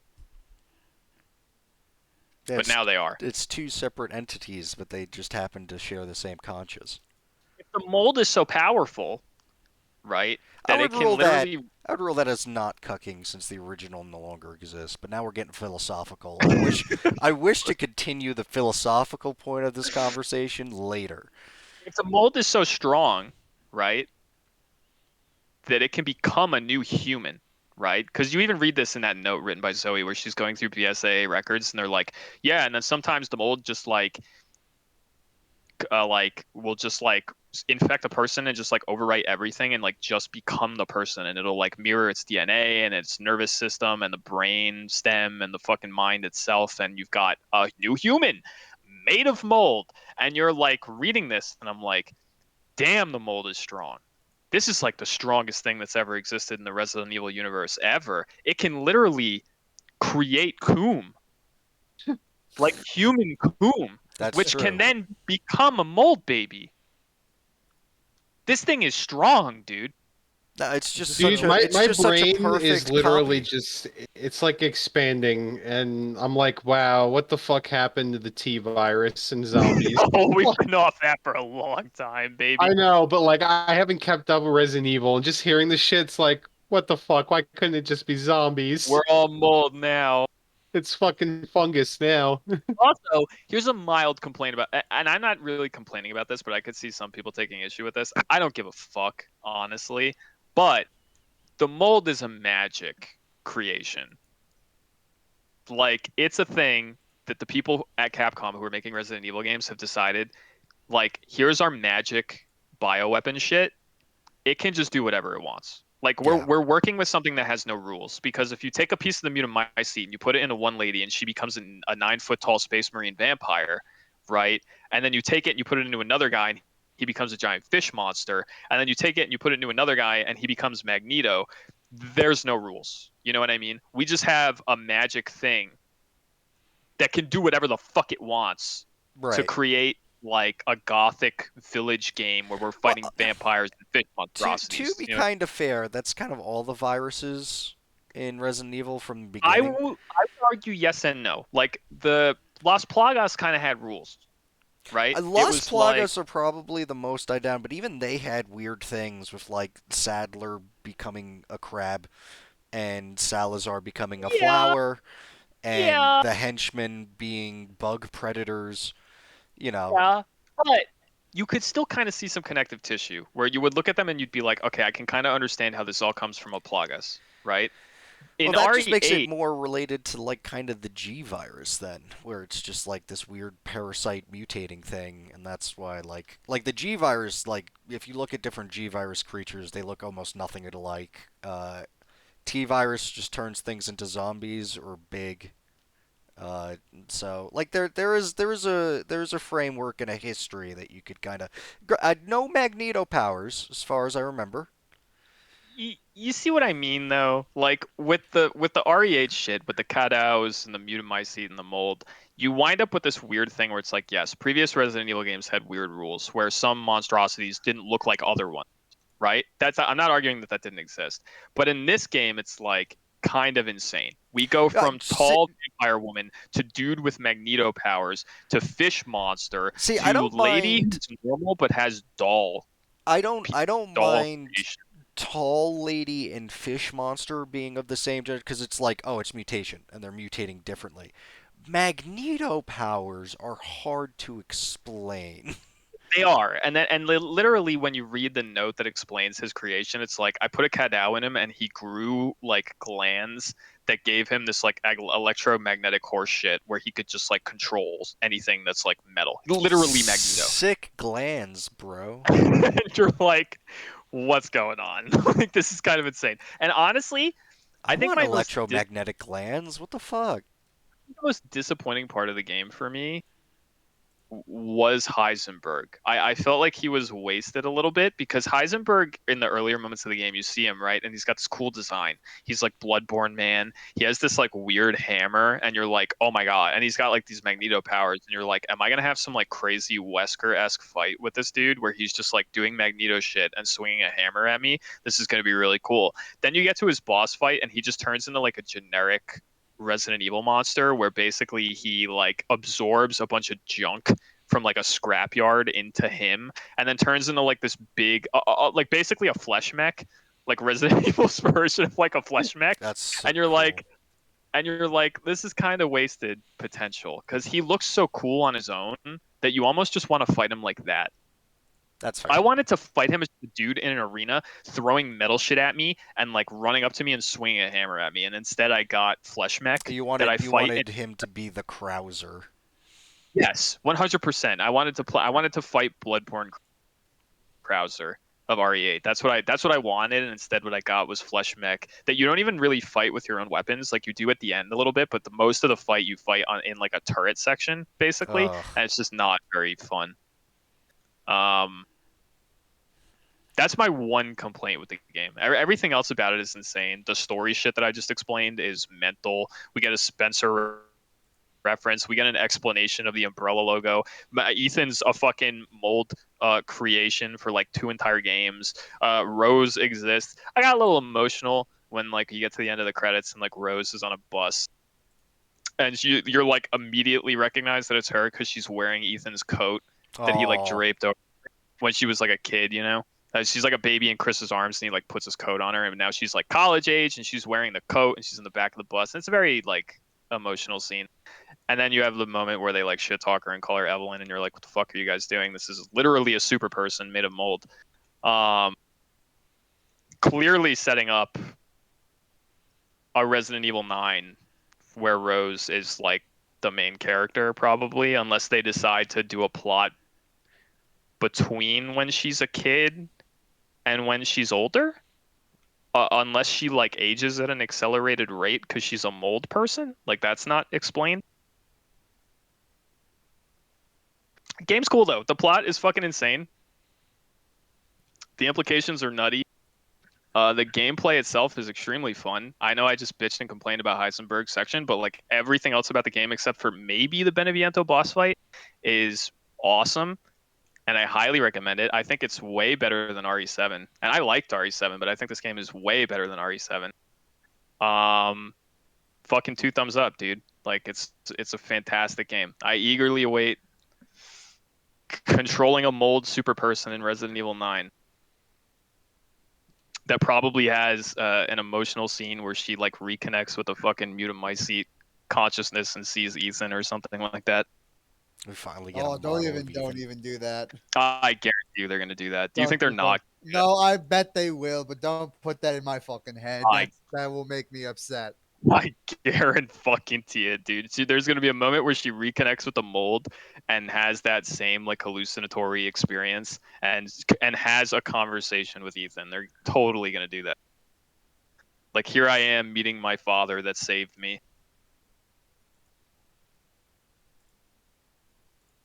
I'm predicting it. So sad.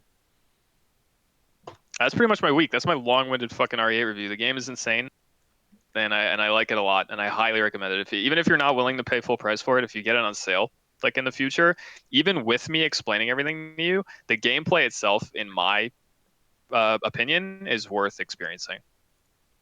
It's good. It's very good. I think it's one of the best Resident Evil games to come out in a very long time.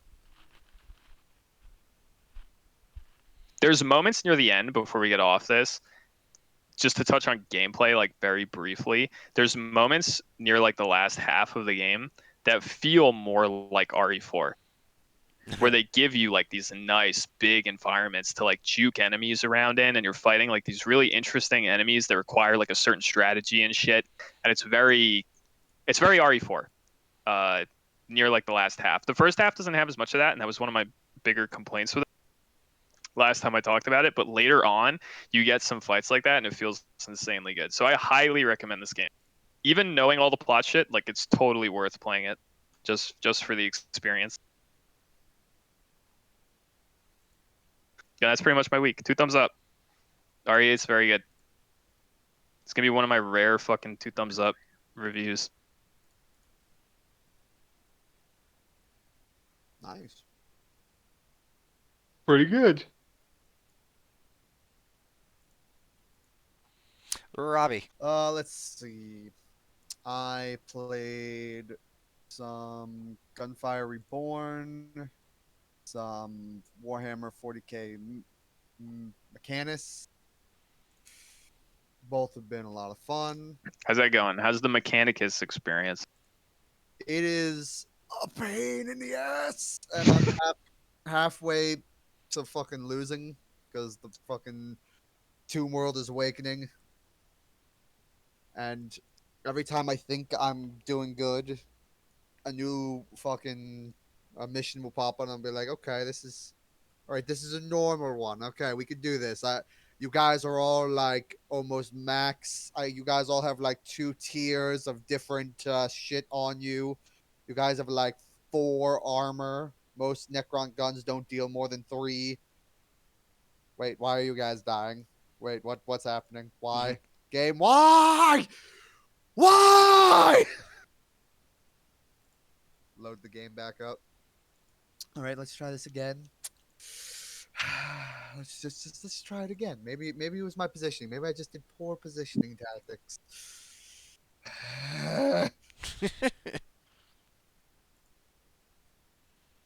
I've been playing Gunfire to be my roguelike addiction for right now, especially because it's close to getting an update this week with a new character and everything. It's a fun game. Been getting really good at getting through it. Gone through the game with almost every character on normal difficulty, trying to get through it on the elite difficulty, which I think I did once without any friends, and I've yet to beat it on nightmare. So a lot of just trying to keep going farther and farther with each thing. Otherwise, I did some adult stuff. I visited college adult today. stuff. I visited college today to get a bunch of paperwork in. And gotta start getting some stuff planned because I'm planning to go to college by the 23rd. Big boy stuff. Yeah. I'm an adult. Just as when Richie moved the couch, I'm an adult. Are you going to be hanging up any modern art anytime soon? No. After you start college? No? No. It's unfortunate. It's a rite of passage to adulthood. Have you hung up your monitor yet? I don't have modern art. No? That's more of a because of finances issue than a lack of Okay, desire. so he would have it. He just doesn't. I still have my fucking D20 lamp right here, right next to my computer that Anthony Good. got That's me. good. Never let that go. Of course, I would never let go. Anthony got it for me. Oh, thank you. That shouldn't really be a qualifier, but I appreciate it regardless. Never replace it for modern art. Like someone would replace a sword. I'm gonna get you a modern art piece of a D20. giant fancy sculpture. Very, very no, very abstract. You could only kind of tell it's a D20. Oh God. As a matter of fact, it's like a picture of a fish, but it just is written like D20 in the margins or something. If you were swole enough to do so, like if you were Chris Redfield, could you roll this piece of abstract art? Or is it too fucked up? Definitely way too fucked up. As a matter of fact, touching it with your hand immediately causes bleeding and hives. Like it's God. you can't you Hive, physically damn. can't touch it. It'll kill you. It's slightly radioactive. Because it's a practice that's about community and irony is great. Haha, art, art, art.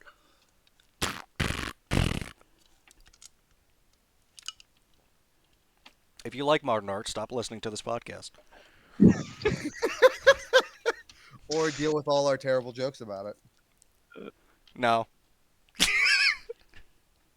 But yeah, that was my week. A lot of the same games. Nice. I should mention before we move on to our plethora of news. By plethora of news, I mean the uninspired and kind of shitty E3 that we're going to talk about. More or less, yep. Heisenberg does call Chris Redfield a boulder punching asshole, and I don't know how he knows that. Yeah, that's a nice little wink to the fans, and that's a funny line. I like that line, but it makes absolutely no sense.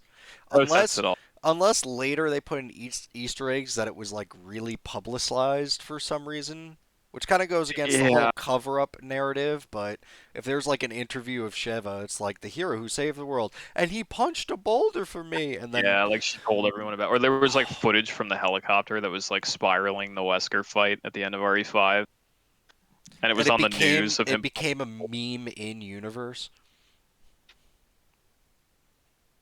I don't know how I would feel about that. I don't remember. Was Heisenberg like looking into like Chris Redfield a lot and like the whole thing?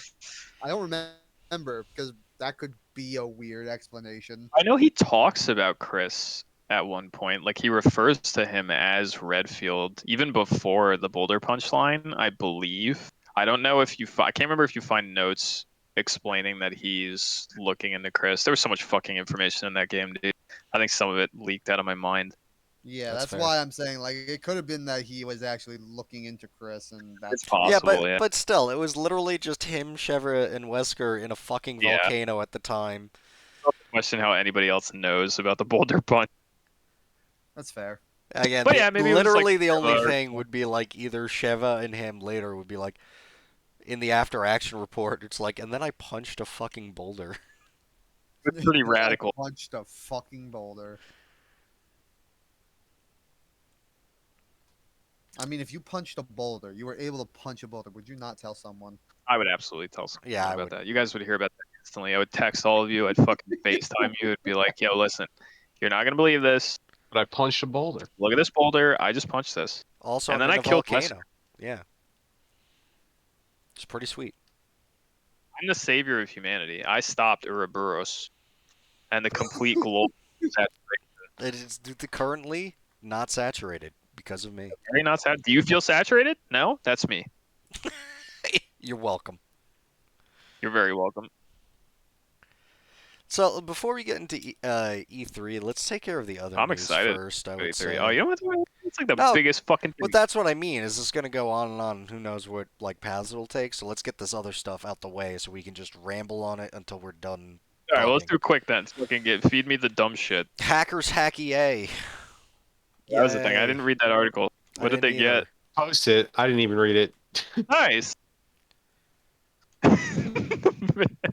did Yeah. what now? I was just on CNN and I saw that as a story. Here, I'll click it. 780 gigabytes of data from EA, including the Frostbite source code. Nice. That makes me sad. Let me just read real quick how this is. The Frostbite source code, which is the game engine that powers FIFA, Madden, and Battlefield. Don't use Frostbite for more than that? It fucking... Or am I insane? No, but it burns me that they lead with fucking FIFA and Madden. Of course they do, Anthony. like it's it- a CNN article. that come could be done in any fucking engine. It doesn't need Frostbite for that. Ugh. on. Their engine engine, so of course they use it. Supposedly they've stole a bunch of software relating to FIFA 22, the one that's not even out yet.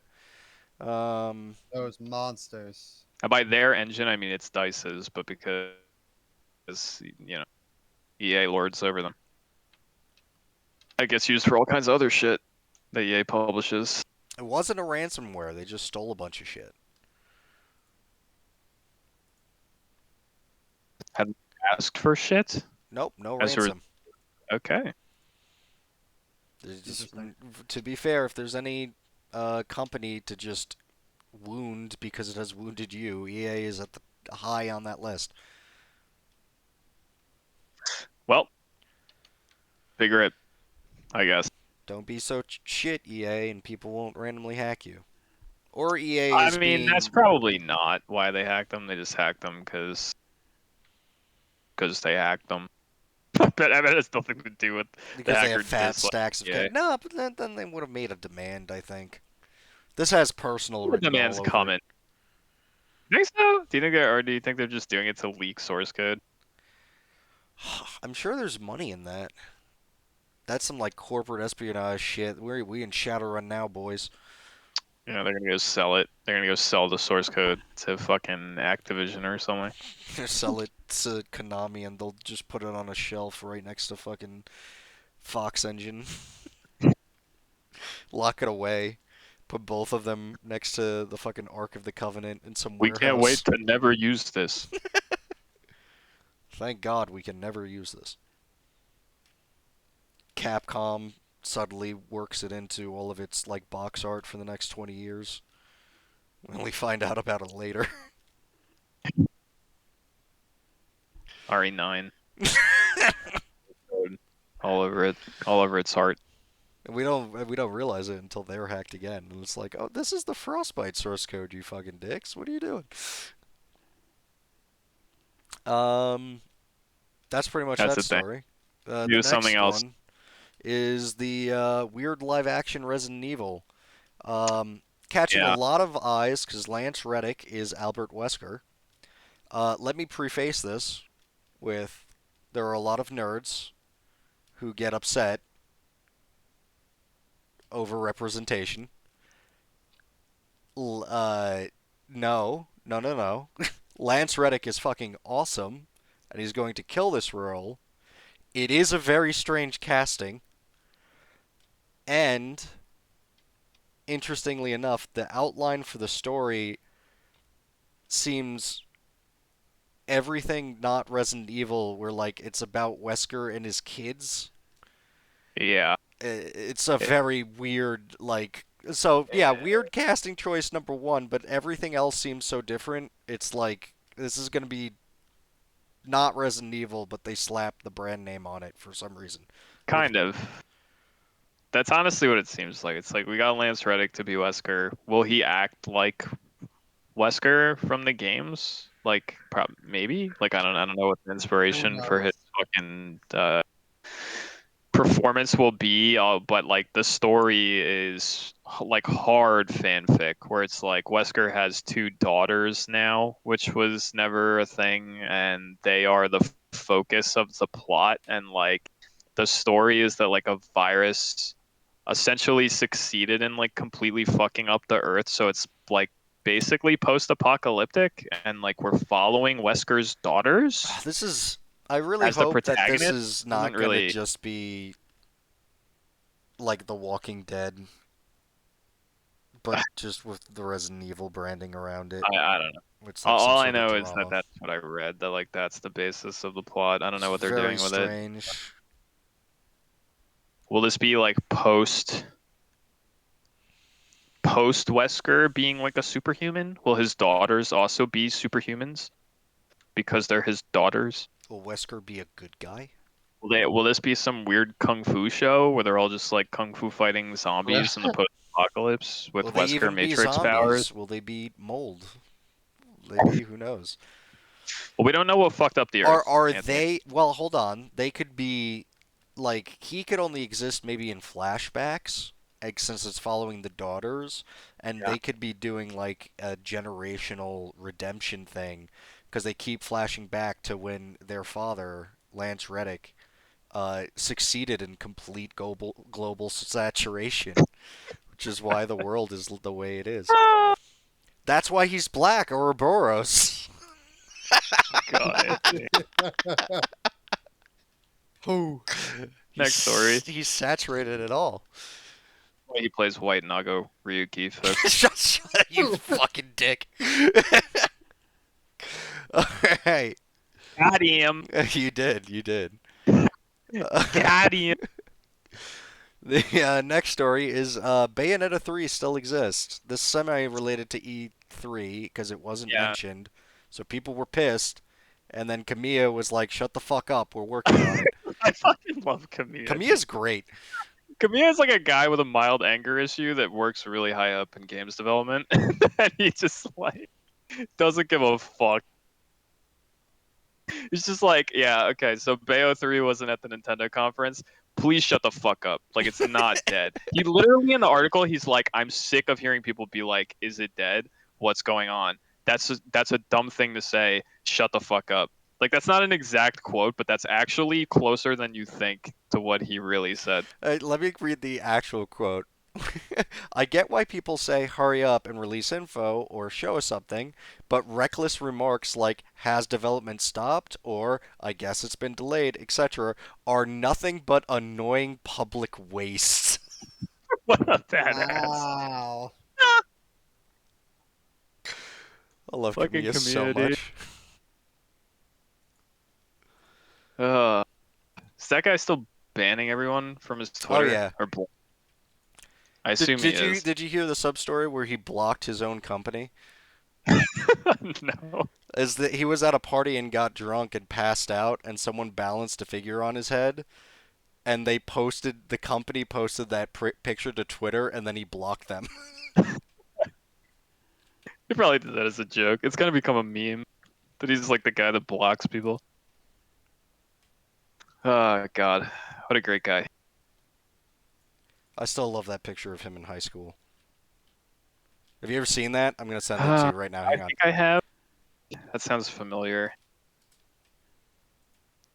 He's like dressed to the nine in punk attire. It's great. He has a Union Jack on leather gloves.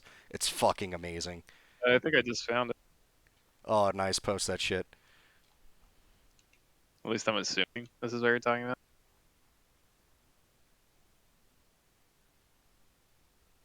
Yep. Look at that beautiful boy. What a badass. So good. Grow up to block everyone on Twitter.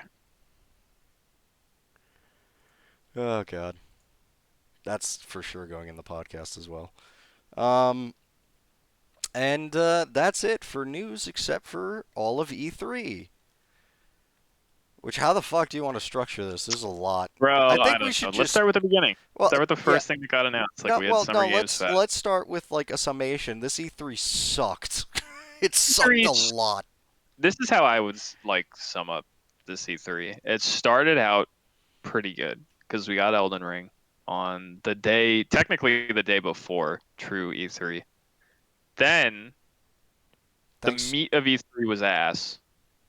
And then Nintendo Direct saved it slightly with shit like the Smash stuff and like for me the Advanced Wars stuff, and then everything else was so shit. Like everything else about E3 was just not very good. Even some of the stuff that people were looking forward to, like once we finally got a trailer of it, it was like, I don't know about this shit, dude. Yep. Which probably start at the beginning though with Summer Games Fest and Elden Ring, shall we? There was probably other things in Summer's Games Fest, but who cares? Elden Ring. Yeah, I mean, well, but I'm like Metal Slug Tactics was Summer Games Fest too. Yeah, right? that's like, true. That stuff was cool. The Escape from Tarkov stuff was Summer Games Fest, but all that shit kind of pales in comparison to the Elden Ring trailer. I don't know. I'm really excited for Metal Slug Tactics, and yeah. I mean, I own Tarkov. I've kind of I'm interested, but it's definitely not like as on the radar as it was for me. I don't care as much. Falling Yeah, slightly out of love. But Elden Ring though. yeah, It's that just a Souls game. it's just as you know what I love how you can see like I don't mind refinement in games. I'll give people who buy like Madden and shit for like buying the same game over and over again, and people can try to turn around and it's like, but you bought all the Armored Core games, or you bought all you're buying the same game, and it's like it's not. It is very clearly going to play differently, and Yeah, and I like that I see like Sekiro shit in this trailer. Like there's a lot of weapon blocking and like kind of parrying that would not exist if it was like just straight up Souls. If you're blocking with a weapon in Souls, it's not you're doing stuff suboptimally. But these were like good blocks with kind of like a ricochet kind of animation as opposed to Souls where it doesn't matter and you I don't I get any wouldn't be frame I wouldn't blocking. be shocked if this game had a system that was just ripped from Sekiro, where it's like, here's a Souls game, but if you don't want to use a shield and you don't want to just block, like obviously this isn't confirmed, but it's like if you don't want to use a shield and you don't want to just block everything or roll everything, maybe if you time a block perfectly when all you have is a weapon, maybe you get like Sekiro parry, and maybe there's like a system for that. That would be cool if that's the case. I can't really surmise that from the trailer itself without hearing someone say that, but But besides that, we got horses and they yep, galloping, and we've got some crazy looking bosses or environments. I don't a know if big tree, is trees, a some big ghost Yggdrasil tree, shit. Yeah, a dragon with like four wings, yep. a wolf man in armor. I'm like watching the trailer with no audio as we talk about this. There's Uh, a rock man with a giant dong. Get it? Because it's a bell. Got that. That was pretty Thank fucking you. 10 out of 10, dude.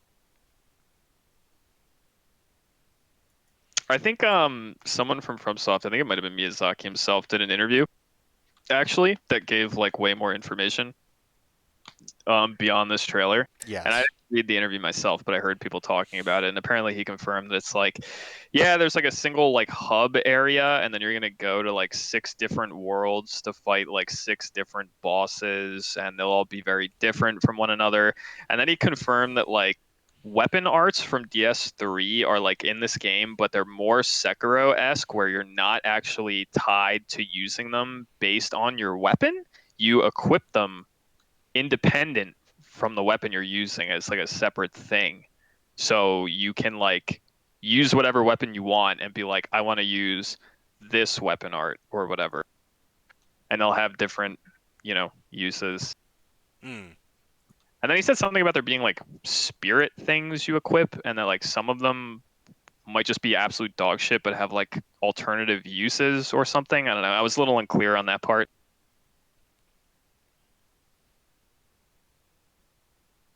Trailer looks cool though. I mean, I don't know.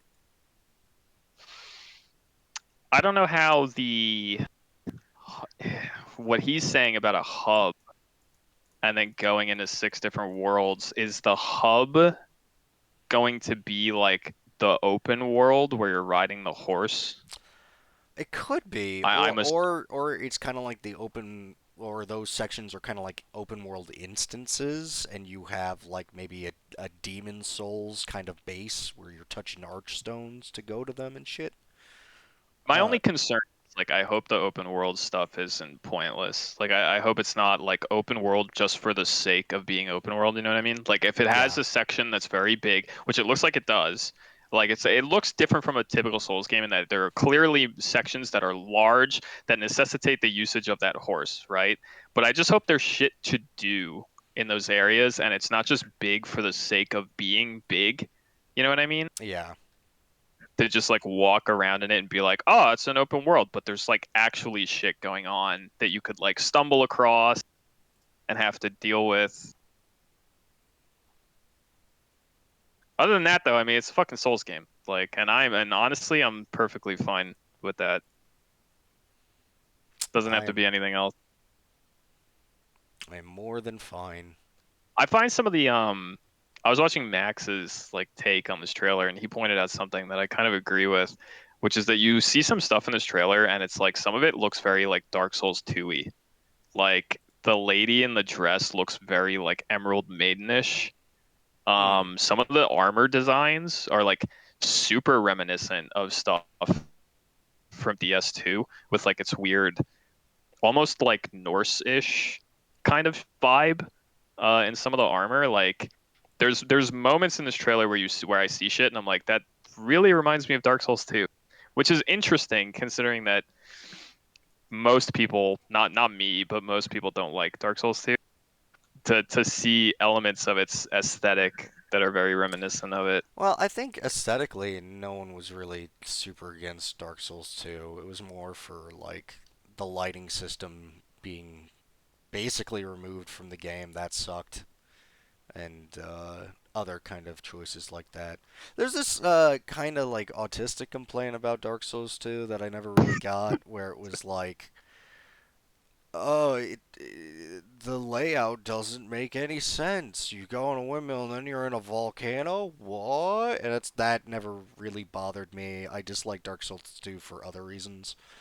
But, I like Dark Souls 2. I'm an ardent supporter of DS2. I'll be honest, I think it's still my favorite Dark Souls game to this day, even after having wow. played 3. But like I can understand why people have certain issues that they have with DS2. It doesn't change my opinion of the game, but it does shock me that there are things in this trailer I see and I'm like, that really does kind of remind me of DS2. And it's like, why would the team, I don't know, I guess it's like you said that like I guess people didn't super care about the aesthetic aspects of DS2 or like the art style decisions as much as other things, which would explain why they're still pulling from it because some stuff was neat aesthetically. I just see certain things and I'm like, that really does remind me of DS2.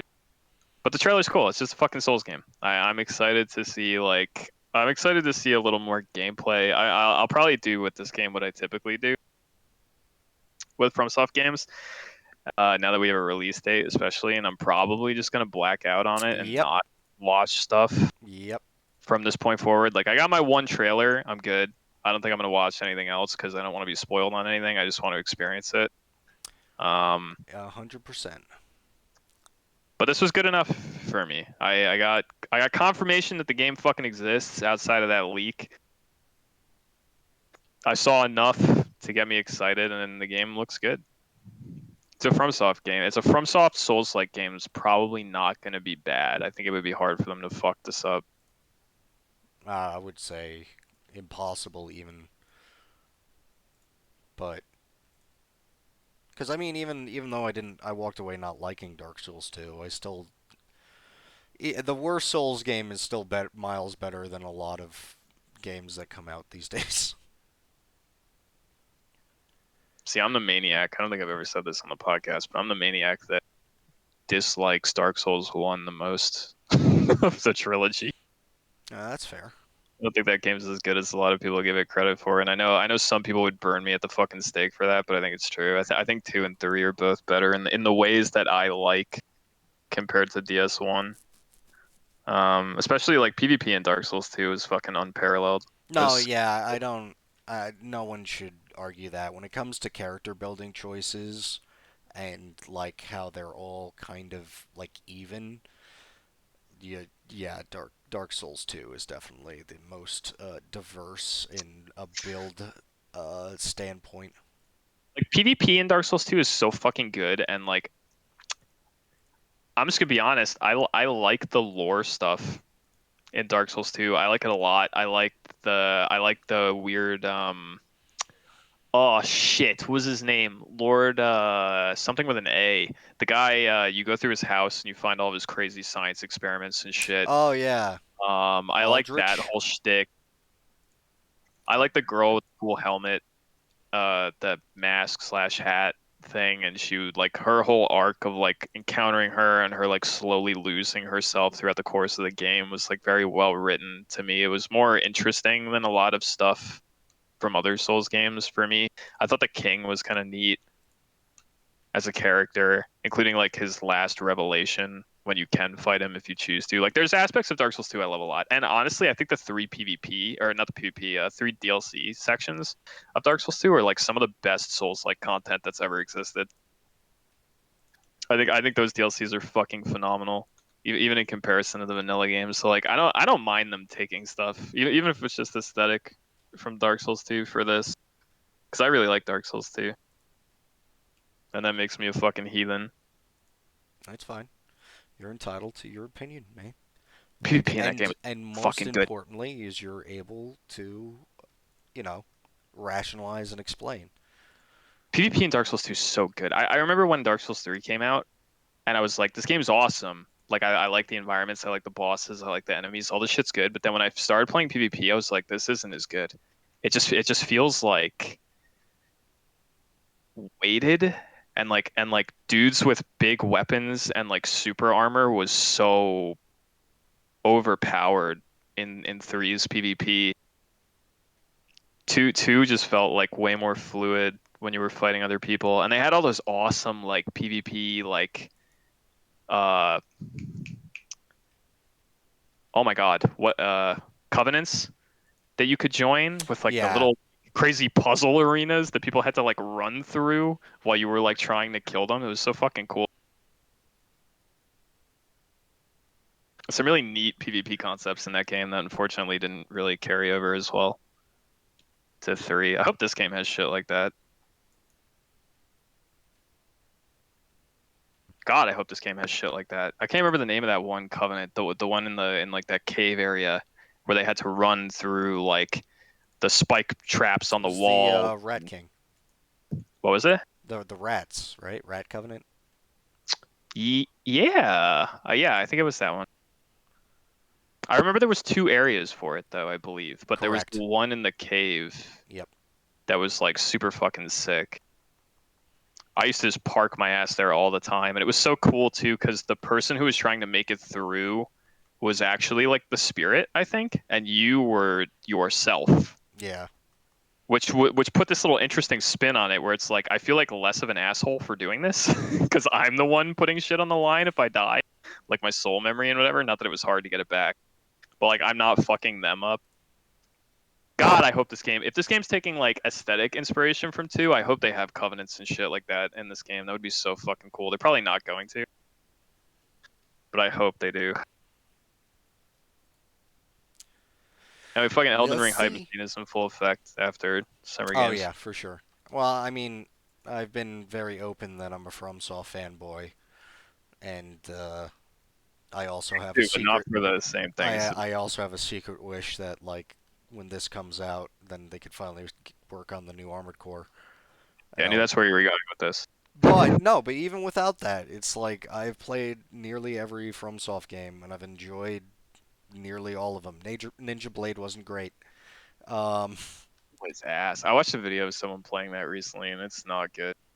it's kind of okay just because Michael Wilson is in it, but that's the only thing. But Yo, yeah, fuck Armored. When's Chrome Hounds? it already came out. When's Chrome Hounds though, Anthony? I bought it. When's Chrome Hounds 2? Ugh, never. Armored Core will come out before Chrome Hounds 2, 100%. I'll make it another Steel Battalion for the fucking Connect. Ugh, Definitely not gonna kill me. happen. For the Connect 3. All the FromSoft wish listing in the world can be said, but that's the one that will definitely never occur. Oh yeah, and we'll be better off for it. Honestly. At least the Connect one, the one with the giant awesome controller that was like $200. I'd fucking buy that in a heartbeat. Fucking thing's insane. That's so cool. It's the greatest. Purchase the entire cockpit for this robot. Do it. Ironically, I don't think they had anything to do with that one. They just worked on the shitty Connect one. Oh, really? I believe so. What company made the original? Probably someone like Let me look it up. no report.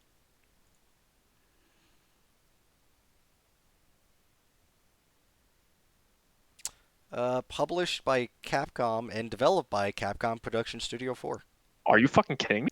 and a company called Nude Maker. Okay. Interesting. Didn't see that coming. Didn't know that. Yeah, I knew that they didn't do the first one, but I didn't know who actually did do the first one. So I've expanded my mech brain. Well, all right. Anyway, this is a big E3. We should keep on rolling. Absolutely. What Not that was? in the middle was fun. I'm really just gonna like talk shit about how a lot of it kind of looked like crap. Oh yeah. I mean, yeah, it was disappointment after disappointment. I mean, it's probably better we focus on the things that we're semi-interested in. Uh, Um. Halo Infinite's multiplayer is free. That might be Okay, we could start with coolish. that. Might Yeah. be. It was interesting. I'll give it that. I don't hate what they showed actually of the multiplayer. I'm surprised that they're going more arena shooter with like the concept of just power-ups being around. Like there's very clearly an homage to quad damage reference, and it's like considering where the market's been going, that's a wild left, and I don't hate it. I mean, that is Halo though. Like even like Halo 5, I don't think got rid of stuff like overshields and shit being on the map or like invis and whatnot. Well, I mean, I think did 4 and 5 have just like abilities you put into? I don't remember how those games fucking worked, but I know like overshields and shit were still on the map, so like that stuff's not that far out there. It's a pretty traditional Halo concept. I honestly like I saw the trailer for this and I'm like I kind of have excitement for the multiplayer where I didn't really have any before where I'm like, yeah, the grapple shit, like we talked shit about the grapple shit in campaign where it's like why does Chief have a grappling hook now? Like what's going on with this? But in multiplayer like I kind of like it. Like they show the moment where he like grapples the fucking gun, whatever that Giga gun was that shoots like a Giga spike out of Hmm. it and he like grapples it into his hands and then like um some of the other weird shit like the big shield thing like I guess like weird abilities in your kit might still be a thing. I don't know, it was kind of unclear from the trailer but like Yeah.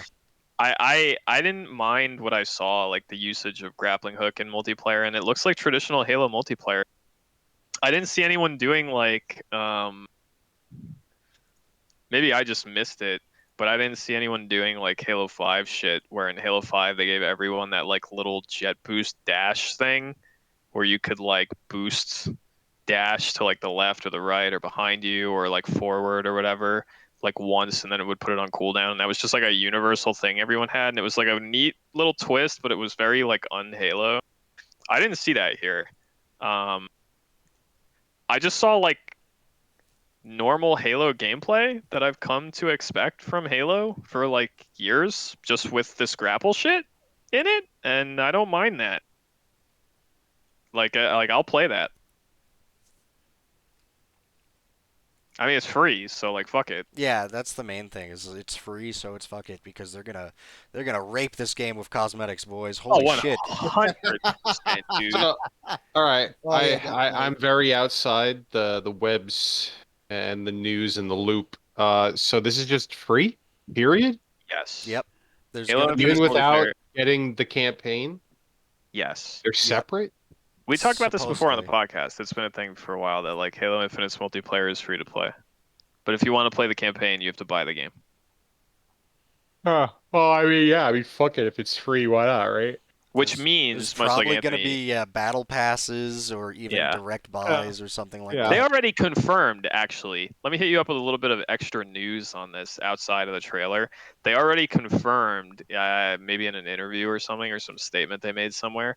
The game isn't even fucking out yet. They've already said that when it comes out, there's going to be a like participation event where you have to play to like unlock that like samurai armor that was in the trailer. So they're already planning for shit like that. Like that's gonna be the future of this fucking multiplayer SKU is like cosmetic, timed Video games cosmetics. are jobs. But yes, timed cosmetics to events and probably shit that you have to buy. I wouldn't be shocked if there's like a battle pass system in this fucking game. What makes you think there's not going to be? Nothing. That's why I said I'm not gonna be Yeah. shocked. There was a That sucks slight because moment of why, you don't have to. I was gonna say you don't have to care about that, but then I stopped myself from saying it because it's like I thought of Dota. It just came to my fucking mind, and it's like, no, I guess you do have to care about it. I mean, like I'm not gonna. It depends on how much I like it, but like I don't enjoy. I don't. I've never ever been on record, just even talking to you guys like off recording, as being like I like the battle pass in Dota. Like no, fuck that. I I hate the battle pass. It sucks my balls. Yeah, it's really bad. It's work. It feels like It's like predatory of not just your money if you want to get like collector's caches and shit to level it, but also your time, where it like requires you to play it on like a fucking schedule, and that sucks. I don't like that. It's not fun. Like games shouldn't be jobs, and if this game has shit like that, that immediately sucks. It's not like, oh, I feel like playing Halo today. It's like I better play Halo today because if I don't, I'm not gonna get this, that, or that. That's not fun. And it already sucks that they're like kind of confirming that that shit is in this game. Especially Yeah, because like I agree with you, but that's like how they it's how they make keep money. people fucking playing. Yeah, Yeah, and it's make a money. tactic, and I fucking hate it. I mean, Spartan customization is very fun. Considering they're all like the same future soldier, you could get some wild looks out of it that look really cool. Yeah, do you remember Um, the days of Reach when you actually like unlocked your armor yeah. by just playing the game? Or like how Well, I I mean, use now this now you'll exact do the same thing, but assuming that you paid $5 this month, yeah. week, day, depending on how they feel.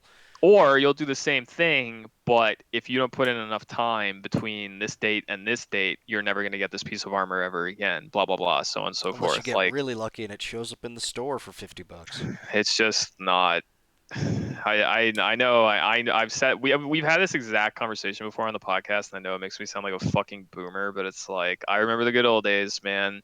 I remember the good old fucking days of coming home every day from after high school playing Halo 3 because I was like, I gotta get every achievement so I can get the Ryu Hayabusa fucking helmet and the sword on my back so I look like a badass because I got every achievement in the fucking video game, dude. And then I get a cosmetic showing that I did that, and it's like we don't live in that world anymore. Now it's like pay for this battle pass and level it to get the fucking Ryu Hayabusa sword or whatever would be like the It's modern day equivalent of that system, and it it is sucks. weird how that context changes it because ultimately it's like in both scenarios you just have to play the game a lot to unlock the thing. But Yeah, one it's like, oh, I earned it and I could have chosen not to. and I had no time stipulation. I could have And did it I whenever. could yeah, I could have done it whenever I had the whim. When it's like this one, it's like no, pay your money and then it's a job. You have to play this game. Put everything else to the side. You paid the money. You got to get your money's worth. Unlock everything and then get look forward to doing it again. There's Yeah. no summit. It's a forever mountain. It's like that 12-foot ninja song. It's another one right after it. It's true. It's just like that's what they were trying to warn us about. It was a scathing anti-corporate triad against cosmetic monetization in modern video games. Ninja tried to tell us, dude. They were looking out for us, but we didn't listen. And now here we are.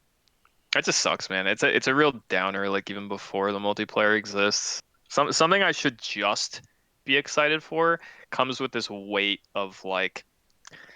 But if I give a shit about these cosmetics, like I have to play this like a job. So then it becomes like I guess I just have to not give a shit. You know what's another thing I've always hated about these systems is you could have these systems and it could be totally cool because you could have cool offerings for both the buys and the not buys.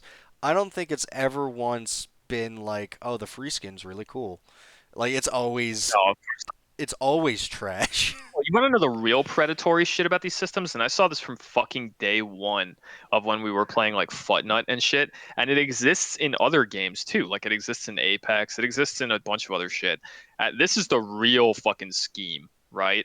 Is we put out a battle pass that you have to pay into, right? And then you have to play like a job to level the pass. If you level the pass, you'll get this skin and that skin and that skin. Cool, right? Then what some of these games love to do is they're like, but there's the store, which is completely separate from the battle pass, where we're going to release skins that you can't get in the battle pass. You have to pay for those on an individual basis, and they look way cooler than the shit that is in the battle pass that you paid for and that you're working to level. So we sell you the battle pass first, and then like 2 weeks later, here's this skin bundle that has something in it that looks fucking radical compared to what you already paid. Collector's cash. Yeah, like collector's cash, or like Fortnite does it. The Trove Covfefe or whatever. Yeah. Fortnite used to do it constantly, where they were like, "Here's the battle pass. There's some skins in it. They look pretty cool." And then in the store, like 2 weeks into the battle pass season, we'll put out the skin that's themed around the battle pass you already bought into, that looks way higher quality than everything that's in the battle pass you already paid into. That shit should be a fucking crime. And it's like, this game's probably gonna have all that shit, and it sucks. I fucking hate it, dude. Why? Why did they come for my Halo? Why did they do this? Everyone has to have their fucking service game nowadays, dude, with their trash microtransaction systems. That being said, I'll play this when it comes out, because it's fucking, and I'll give it a shot. I'm not necessarily gonna buy into the cosmetics. That's a different story. How do you feel about the campaign? I mean, not that they released a lot, but Barely showed anything. It was Chief flying through space for 10 seconds, pushing shit out of the way. I thought the game looked nicer graphically. Like, I feel like you can see the work that they've been putting in. Personally, I thought when they panned out and showed the big environment, it didn't look bad. It didn't look amazing, but it didn't look bad. And then the moment where Chief's in space and they kind of like zoom in right at the end as he's flying through like the gate, it looked pretty decent graphically. I didn't mind it. I think the weird there's a second Cortana now, because we just want to have that be a thing, was kind of shocking. Yeah. Was that ever alluded to in 5? I don't remember that at all. I was that whole thing with the other Cortana where he's like, oh, there's this other Cortana, and she was like, I'm supposed to delete myself after the original one died or something, but I didn't, and it's like, I don't know why that happened, and I don't know who deleted the other one. And I'm so sick of this shit, because like from 4 to 5, they give you no explanation on why Cortana is alive and evil, and now in this one they give you no fucking explanation how she's apparently dead now. Like, what? There was probably an explanation, but we probably both don't remember it because it was probably really shitty. No, Halo 5 ended with Cortana just being evil and awakening the Guardians and shit. And now they release this, and it's like, Cortana's dead, and it's like, what? Yeah. They're like, someone deleted her. They did the same shit at the end of 4. I mean, well, beginning of 5, where it's like, Cortana dies, and then it's like, oh, she's back, she's evil.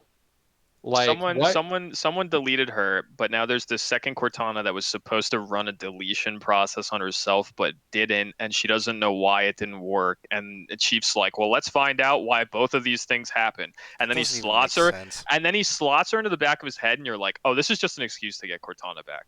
Yeah. That's all this is. It's an excuse to get a second Cortana that he can like have some characterization with, because now we have to act like they don't really like know each other as that's well. That's so lame. Because technically she's a different Cortana. Yeah, but you could do that with any AI. He could have to slot a new Scrimbo Bimbo. 100%. And that would be just as interesting, because you would still have the same back and forth where it's like, well, Cortana would do this, and it's like, dickhead, I ain't Cortana. Exactly. You're totally right. But now they're just going to do it with the same brand recognition, because fuck us. It could be Clem the AI or whatever. And I would love to. Dang old Master Chief, we have to get us some Covenant boys. Yeehaw!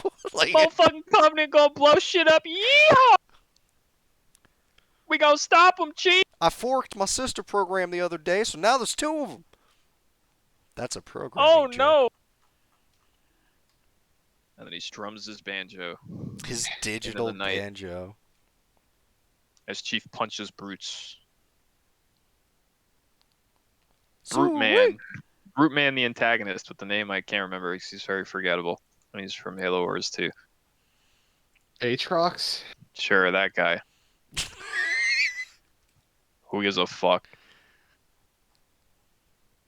Whatever. We got Cortana back now. Please be excited. Please be excited for new Cortana. I Please be saw a excited thing I for. recognized and clapped. Yeah. Oh my God, you're right. I'm gonna come.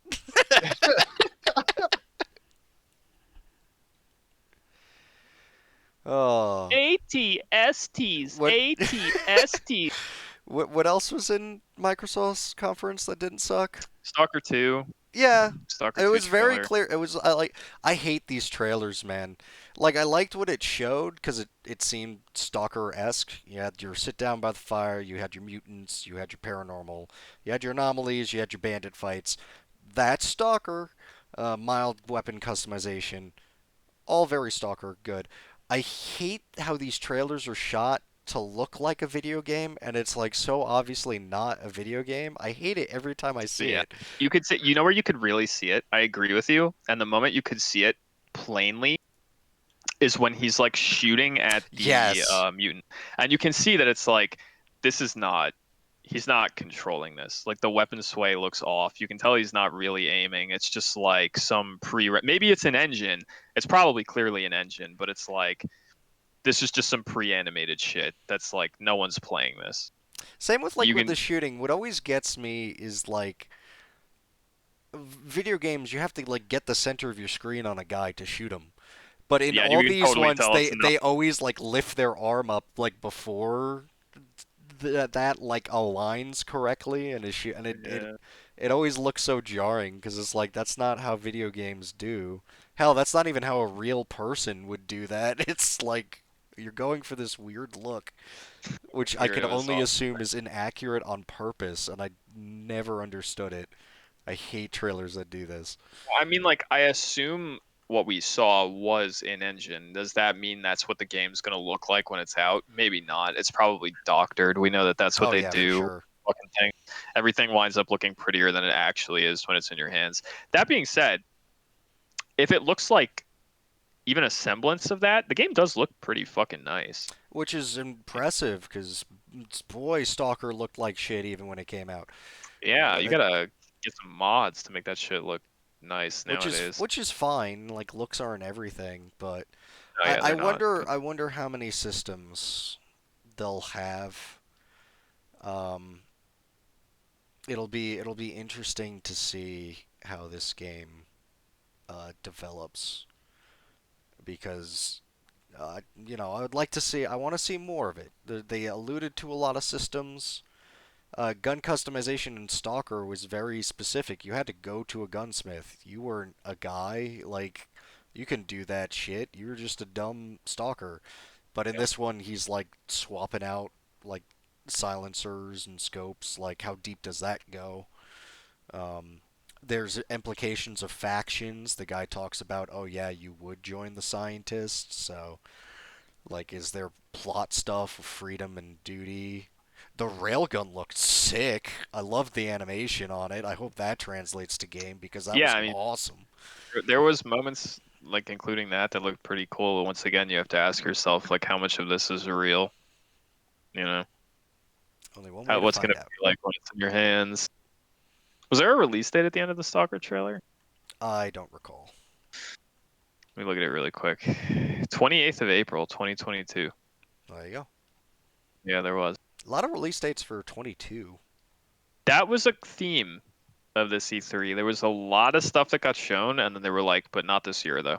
Yep. Like quarter one, quarter two next year. This was like the common fucking thread that connected everything, which was interesting. It was like an E3 prepping for the next year, Yeah, which that was kind is of a weird when thing you that got think about shown. it.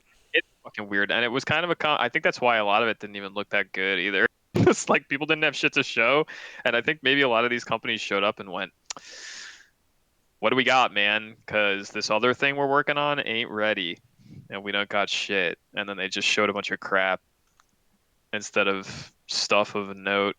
I think Capcom's presentation was one of the worst offenders of that. Oh my god. Well, I mean, they showed Monster Hunter Tales. That's good for the people who like that game, but I don't care. that's a game that's already like that's a game that we already knew about and has already had a lot of its shit shown off. That Phoenix Wright game has apparently existed for ages. It just wasn't localized for the West.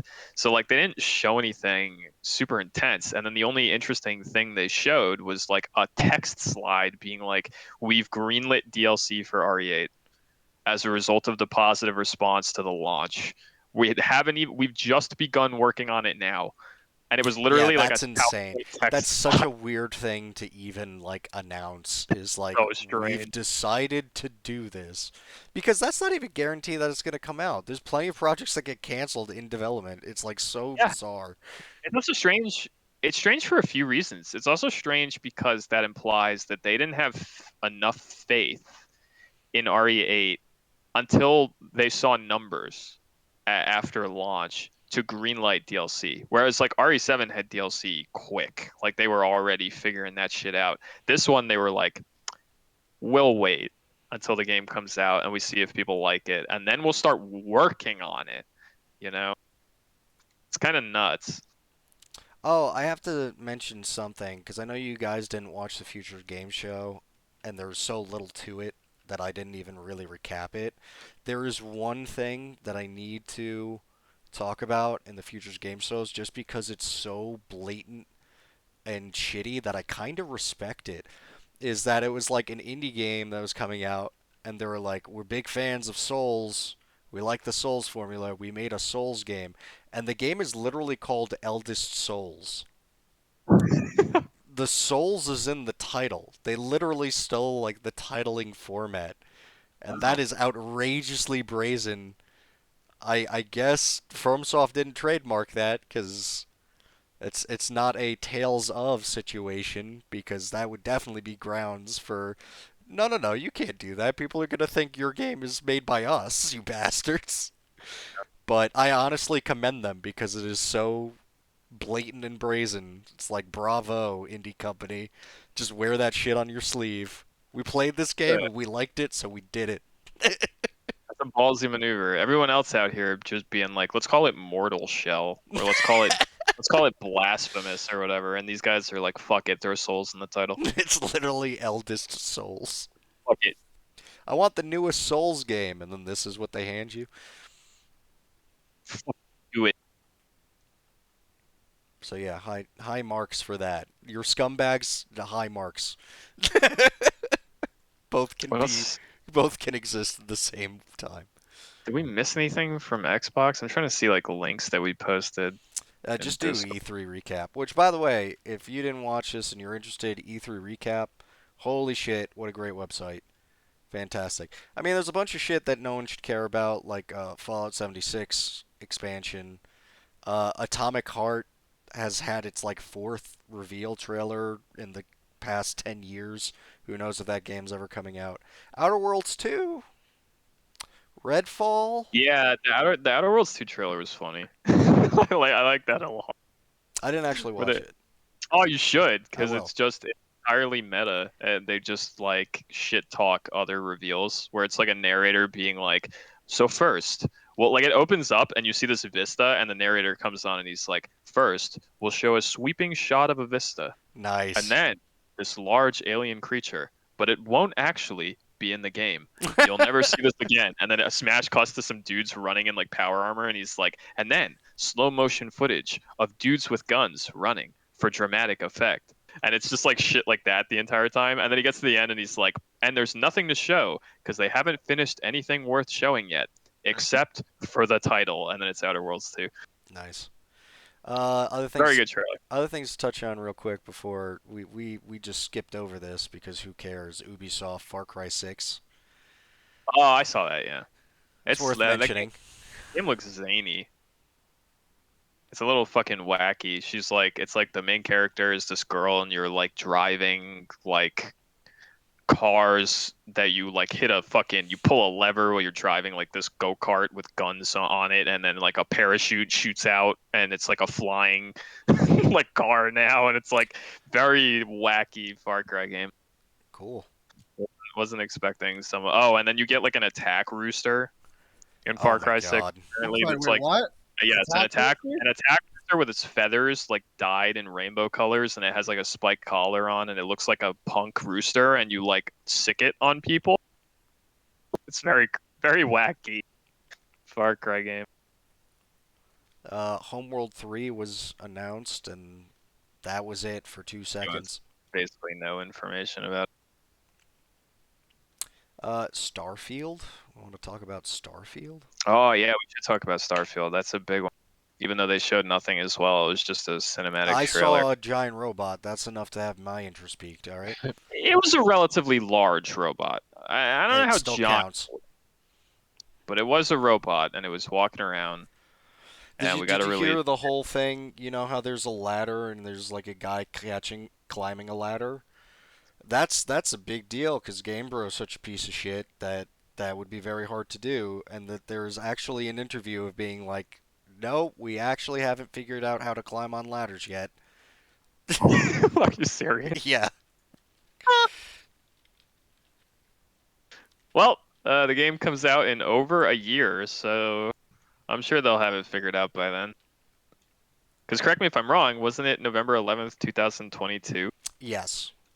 So we're far off. Continuing the trend of showing trailers for shit and then announcing like release dates well into next year. Very fucking odd. I don't know. I think the most shocking thing about Starfield was like, I mean, we talked about it on the podcast. Now, granted, one could say common sense dictates that Microsoft isn't going to spend a quadrillion dollars on Bethesda to not have their games exclusive to Xbox. But I could also flip that on its head a little bit and say, well, people from Microsoft came out after that and went, listen, we're going to totally commit to everything that Bethesda's already said is going to be multi. We totally intend on supporting other platforms with Bethesda titles. So like Ghostwire Tokyo is still coming out on PlayStation shit, maybe because the deal was already set in stone. But they seemed to imply that future Bethesda stuff would still be on other things, which was kind of in line with Phil Spencer being like, yeah, man, fuck exclusivity in like one of those interviews we talked about a few months ago. Then we get to this E3, they show the Starfield trailer, and it's like Xbox exclusive and on PC, but that's obvious because everything on Xbox comes to PC. And it's like, whoa, that's a big fucking deal. Not just for this, But what does it mean for future games? Yeah, for the like next every Elder Scrolls, you know, will it be exclusive as well? I brought this up in the main Discord channel, but like if Elder Scrolls 6 is Xbox exclusive, people are gonna lose their fucking minds. Like if there are people who bought a PS5 and like they can't play Elder Scrolls 6 because they don't have a PC, like. But it's okay. They're re-releasing Skyrim, man. Don't worry about it. You got your PlayStation PS5 version of You got Skyrim. your PlayStation 5 specifically to get an Elder Scrolls game? Well, we got you covered. On the release date too for Elder Scrolls 6, it'll be like, but you get Skyrim on PS5. With all the DLC. All of it. Complete edition. But everyone else on Xbox and PC are playing Elder Scrolls 6. You'll be playing Skyrim Complete Edition. It's complete. As a matter of fact, we put in a little bit extra. You get a sword. But exclusive DLC. That looks like a sword from Elder Scrolls 6, so you can pretend that you're playing Elder Scrolls 6. I just find it coupon voucher for Elder Scrolls 6 that you can't actually buy. I didn't personally foresee a planet. I know it's been a while since the acquisition, but it's still kind of shocking to me. Yeah. Like Elder Scrolls games are very big games, and they could be Xbox exclusive for the foreseeable future. It's kind of intense. And not just that either, like other stuff too. Starfield sets a precedent for like, what if Bethesda publishes an Evil Within game in the future? Like, is that, or would it even be a Bethesda published title anymore? Would it just have a Microsoft label on it and then it's Xbox exclusive? Like, what about another Doom game? What about another Rage game? Prey? What about Dishonored? A lot of this stuff that Bethesda published is technically now under the fucking Microsoft umbrella and very well could never come to a PlayStation again, which is good for Xbox and its exclusivity because they are suffering. Oh, yeah. Oh, boy. So getting stuff like a Dishonored 3 that's Xbox exclusive, console-wise at least, is kind of a big fucking deal for Xbox. Those are big games. People like those games. Doom. I mean, Starfield sets a crazy fucking precedent for that shit, man. That's Xbox exclusive. I'm sure there's a lot of people out there with PS5s and only PS5s who probably were looking forward to Starfield. Oh, there were people who were furious online, but of course there Of are. course. And I don't blame them necessarily, but it's like at the same time, I guess you kind of could have seen this coming, even though a lot of what they said was sort of Well, I mean, contradictory. even besides what they said, I think it will always be surprising because once you own it, like, yeah, go ahead, sell it on another console. We still get a cut, you know. We own it, but It's just like they were so, I don't know, verbal about like Phil Spencer himself about like exclusivity made it seem like they didn't give a shit about whether or not Bethesda titles came out on anything you other know than an what? I Xbox. bet you But they didn't. And then the suits came down, and they went, "But what about the fucking yeah, but money? what about the money? We'll sell so many more Xboxes. We need to move units because people can't buy them." It's just kind of fucking insane, man. And But it's like, I all don't know. gonna be on Game Pass, so we get them hooked on that too. That's true. Like everything at Xbox's conference was like Game Pass day one. I think even like Stalker was like, yeah, man, Game Pass day one, Of dude. course they are, because it's like, what is $60 where most of it is getting split up between like the publisher, distributor, or whatever, versus like $15, whatever it is a month. Like 1 year, you've already made more money. Done. Yeah. Put everything on it. Make everyone buy it. How many Xboxes are there? Times that by 15. Money every month forever. I can't like. And they don't even own it. So if you ever want to get like 1984 crazy, and there are some users who have wronged you, have wronged the brand, we can take from them everything. But that's me being paranoid, and ignore that. Just ignore it. Just Everyone else Ignore is. me. Everyone else is. Ignore me. I wish they wouldn't. I wish they would be as alarmed as I am. Ignore me. I have no other opinions on Starfield though, because all we saw was a cinematic trailer, and I don't know what to think of it Yep. until we see gameplay. There's like literally nothing else to say. Hope it's good. A game as in depth as your average Elder Scrolls game with as much content in it, but in like a space environment could be really cool. It's just I The- question if that's what it's gonna be because we don't The know. way I put it is like their gameplay has gotten more refined. Fallout 4 plays pretty damn good. I hear after they ironed out like the billion bugs, 76 is playable. Um, but those games upset me because I like Fallout, and boy, in my opinion, they fuck that up. This, not such sentiment attached, which means it's like, ooh, just better gameplay in a space thing. I can't wait to make a stealth archer in space. I think yeah, good point. stealth archer in space. They can't hear the arrows in space. There's no Exactly. It's sound. and you get your sneak attack bonus. Yep. And my stealth is The jacked, so OP, I could crouch in front of them and they won't even know. the Exactly. classic OP Bethesda game build. And hopefully I could do that while still in a mech, so I'll just be this giant, or at least large monstrosity, just crouching in God, front you of are people. you are riding that mech train. That fucking thing probably wasn't even a mech, dude. I have It's a brand. probably I just gotta a stick robot. to it. That's fine. Robots are good. Probably just a little robot. It kind of waved at the spaceship. Was a man in it? I don't know. It might have just been a robot. I'd do some robots. Robots is good. Do it up with some robots. But you can't pilot the robot. If I could control a legion of robots or be a robot myself, that's almost as good. All right, but we don't know that yet. We don't. You're gonna have to wait. You're gonna have to bribe Todd Howard to put controllable robots in the game. A robot you can put your brain in. Suck Todd Howard's magical pee-pee. Nah, for a robot I could put my brain in, I have to talk to Elon Musk. Yeah, but he's not working on Starfield. Or is he? He's walking on Starfield in real life. Yeah, fair point. Hope Starfield doesn't suck. I agree with you in terms of Bethesda's handling of Fallout when it comes to writing. But oddly, just with the main plots. There's like side content in some of those Bethesda Fallout games that's pretty good. Like it's not bad writing wise. Like some of it's even kind of like obviously I'm not including New Vegas in this because it's not Bethesda.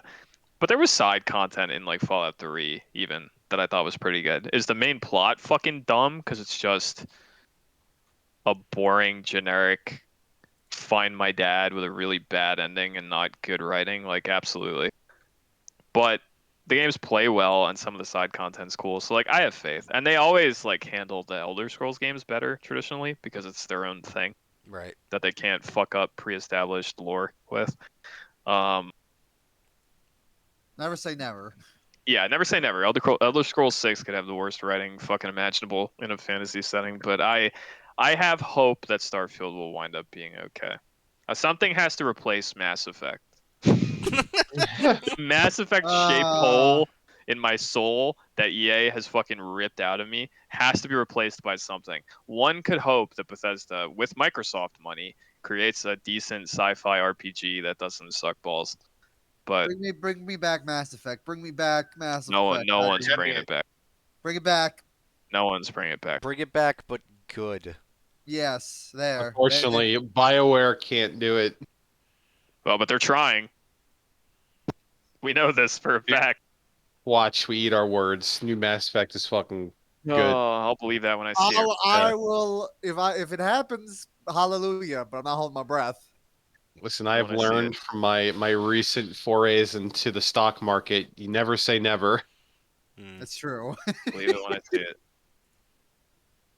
The market is run by memes.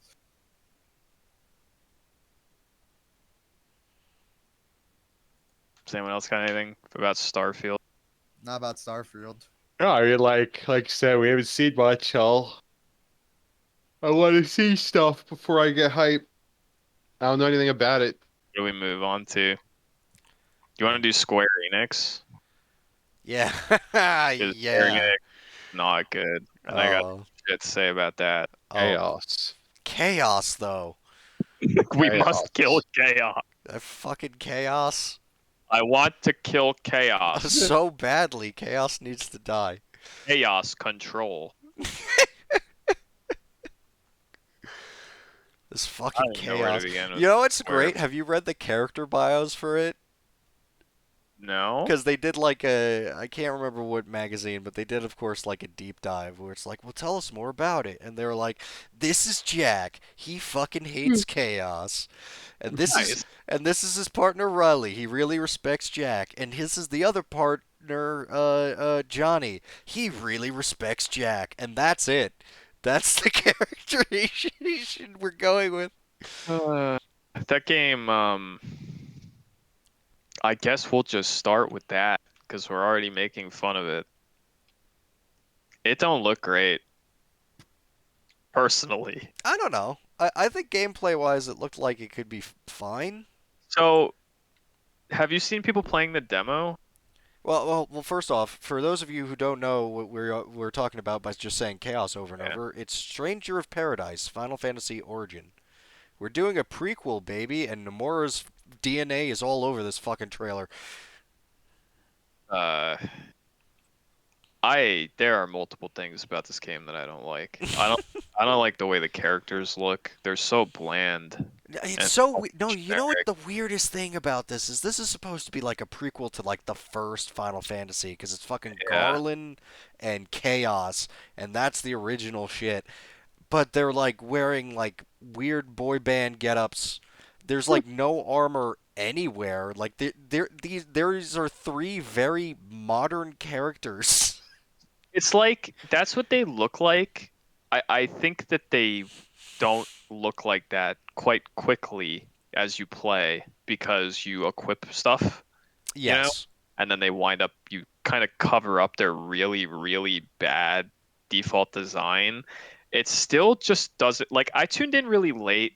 So like, okay, the trailer didn't wow me, right? The first thing I noticed about it was I was like, this has like all the hallmarks of the shit I don't like about Team Ninja and like Neo and stuff written all over it. Which is like Neo games are cool and they're good, but like if there's anything bad about them, it's like the environment design pales in comparison to FromSoft games, which they're True. kind of trying to ape. The levels don't look as cool. They're just very flat, very generic. The way in which you move around in them doesn't feel cool. So everything that's good about the Neo games is like just the combat, right? And like some of the enemy designs and stuff like that. But in terms of the levels, they're not very good.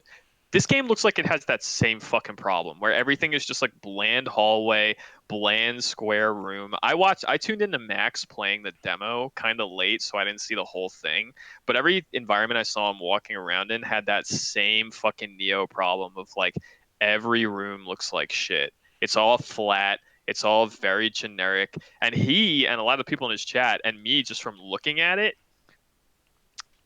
it doesn't look like a fucking Final Fantasy game. Like No, there's nothing about it that screams Final Fantasy. So like why bother? You know? And like the combat doesn't look particularly inspired. The teammates are trash. Like they don't add anything to the game. In fact, I think they actively hamper you, yeah, Max, with because they'll like use your spells and shit and they'll like fuck you over. Like they'll awesome. use your resources. They don't do anything to help you. They're just bad. Um like it just doesn't look very good. It looks like a worse version of Neo with Final Fantasy slapped on the title. I think they were able to kind of get away with it in Neo because they were kind of being like historical, and it was like it just takes place in Japan. But it's really weird for it's like no, this is Final Fantasy, and the first Final Fantasy was kind of like generic fantasy, so they nailed that generic fantasy. We are in castles, boy. that's There's true, I there's guess. some bricks. It's not very interesting, and it's not laid out interesting. It is like the bare minimum of functional. Everything else that you're saying sounds abhorrent, and That's my takeaway from it. What I heard Max saying. Obviously, I haven't played the demo because I don't have a fucking PlayStation. I think it's only on PlayStation.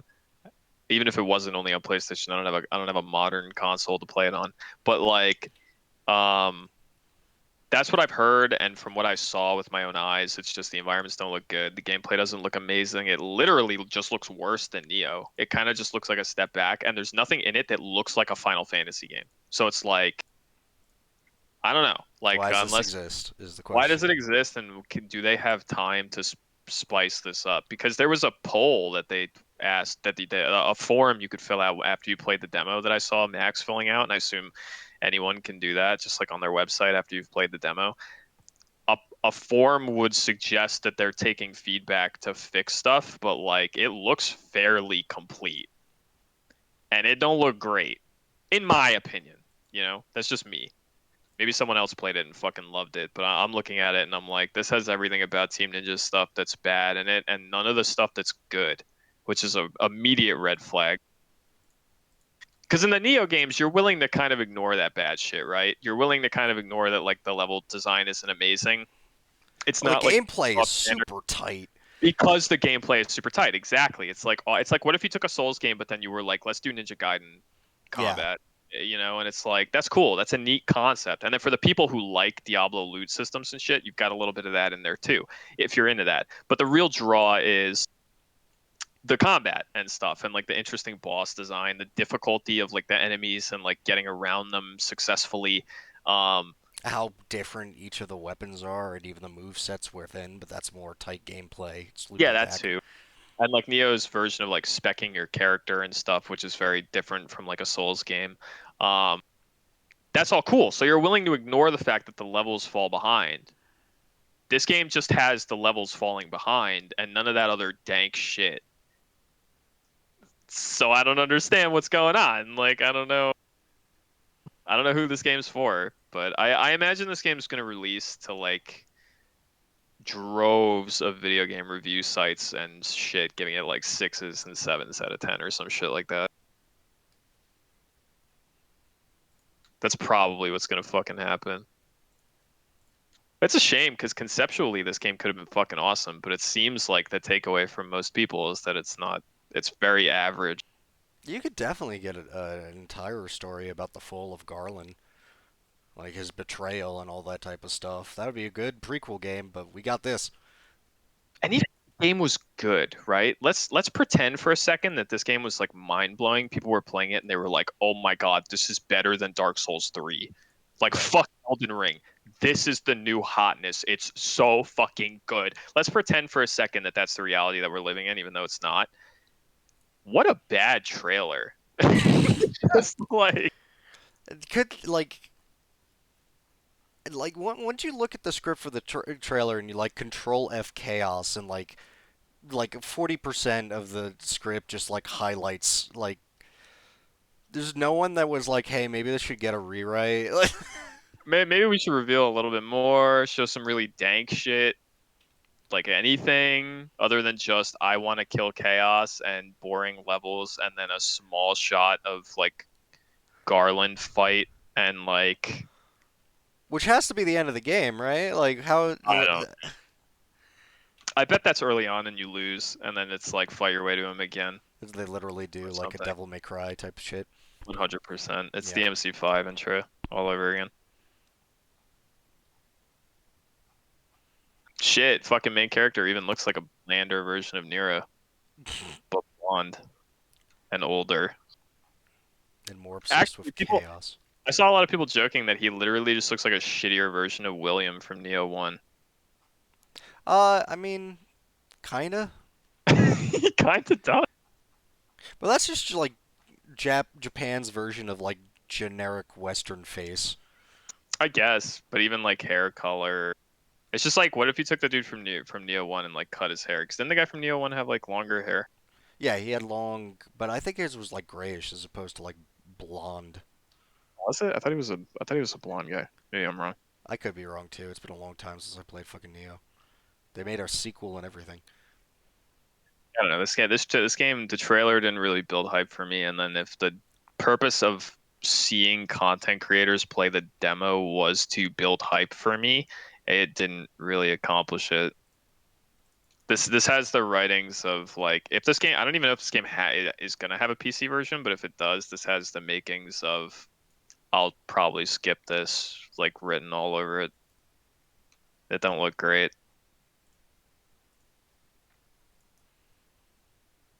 It's fucking hysterical though. Good memes.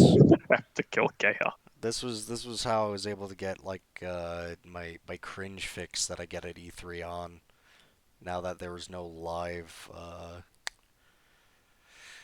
shit to riff on, I got this chaos trailer and it brought me to life. We didn't have people on stage in front of crowds saying dumb shit or doing dumb shit. So instead, you get I have to kill Chaos 25 times in a Ano- really shitty trailer. Another important thing to mention about Square Enix is boy, Babylon's Fall doesn't look great, and I wish it did. Yeah, I don't know how to feel about that. It's You like know what I think the biggest thing is? So if you watch the first announcement trailer, everything looks so fucking cool.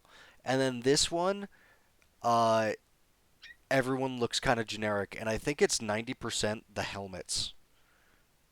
Like, there's maybe very striking style, but since this is going for what looks like a single player MMO type deal going on, it's like, oh, everyone wants to see the character's face. It's like, no, I want cool stylized helmets and armor. But to me, this has like the suits fucked with it written all over it. Like they had it's something really unclear. cool, and then it got watered the fuck down. It's really unclear, especially like the Platinum like little behind the scenes interview segment that they did about this where it was just people from Platinum talking about the game and they were like, "Yeah, this is we're developing this as like a live service game." So there's confirmation of that. And then it's like is it like I'm assuming it's like an online co-op thing because you see a lot of characters Super looks like it. all the time, but nothing. There was something about so like okay, I don't mind the character designs and shit all that much. That's not like my primary negative takeaway from this. It's like the gameplay doesn't look like a Platinum game. No, it looks super reined in. Um, I'm used to Platinum games being like fast and like intricate and well animated and like cool shit going on all the time. And this is like rigid and slow. And it's like a bunch of clay fighter characters just like winging their limbs around in uninteresting ways with like the world's slowest, the least interesting magic shit popping off every once in a while. And I don't know what to think about it. Is this supposed to be like Platinum's Godfall or some shit? Like, That's what it seems like, and that's a low bar to not live up to. yeah, Because Godfall looks like crap, but it has style. It yeah. has an aesthetic. This looks like nothing. I'm I don't know, it sucks. Like I'm used to being excited about stuff that Platinum announces, and this is like I got so like when they announced it, I was like, okay, okay, whatever. And I'm talking about this is the first when it was announced at E3, whatever. And then like Platinum came up on screen. I was like, oh, ooh, I gotta watch this. This could be cool. And this is trash. So far, who knows how it'll shake up, but yeah, I had this on my radar, and now I don't really care. I like there's a chance the game comes out and it's actually like awesome and everyone's talking about it, but like the trailer didn't get me that excited. I'm assuming the reason why it looks kind of limp and like not what we expect from a Platinum game is because maybe like less resources and time are going into this while they work on shit like Bayo 3 behind the scenes, because this is just supposed to be like a little cash grab live service thing that they can Yeah, true. support like past Bayo 3 coming out, you know what I mean? And like so even if it releases in kind of a limp state, maybe they fix it or whatever, This like is gonna maybe be that's like Platinum's equivalent to Grasshopper releasing Let It Die. yeah. Yeah, actually. That's pretty on brand, except like did Let It Die have like a co-op function? No, I think it was strictly PvP. Okay. So it'll be like that, but with more of like a co-op. I hate using the term hack and slash, but nothing about it makes me want to say character action, to be honest. Yeah, yeah, it I'll does just look more hack and slash than so character I'll action. just say hack and slash, I guess, with like three other people. Again, to me, it looked so like when I see flashy kind of, and I don't mean flashy as in the actual move, but like giant particle trails on attacks, but the attacks themselves are kind of slow. It just it like screams to me of like style over substance RPG, where it's like we have to make this animation work whether they have a sword or an axe or anything, so it's going to be very bare bones, but then we have to have big numbers and flashy particle effects. And I just like watching this, that's all I could think of was like this is weird quasi MMO RPG world but done by Platinum There's like and a didn't moment. know. Sorry, I thought you were done. I didn't No, want to cut that you off. that's that I'm done. There was like a moment in this trailer. Maybe you'll know what I'm talking about just off the top of your head. There's a moment in this trailer where there's like this darker skinned like woman. She's in like armor and she has like a sword in one hand and she Hmm. like swings it at something, and it's like in like a cutscene moment. It's like very clearly not gameplay, Yeah. and it looks like ass. It doesn't look good. She animates like a fucking doll, like Yeah. very rigid and weird, and it reminded me of like, and this isn't riffing on this game because I like it a lot, but it reminded me of like old BioWare animation in like, Yeah, yeah, yeah. you know what I mean? Like I'm watching her do this and I'm like, oh, this looks like something from like a non-gameplay segment of like Dragon Age Origins where they have to have a character Well, swing a that sword yeah, in like that's a and you know what conversation moment. that works exactly with what I'm saying is because the reason those things are act like that is because everything is literally the same character model from like what you're playing to the NPC, Right. and so it's the same rigging kind of animations, and it's like And it's it's all like very canned is what I get. This video game came out of a can. I I bought it just at a like store. It was top shelf. I want someone to like take that moment I'm talking about and just make a video where like that plays first. And then we go to like Revengeance gameplay. Yeah. And just like put them side by side and just look how well Raiden animates when you're ninja running in gameplay and he's like hitting bullets out of the air and shit. And then just like hard cut to that moment in this trailer and be like, this is the same company 10 years apart. What happened? My assumption is it's just less time and resources because they don't care as much because it's like a Usually. live service title. They definitely don't care as much. That's You, usually what happens with these things. I think it's a mix of probably like they signed the contract.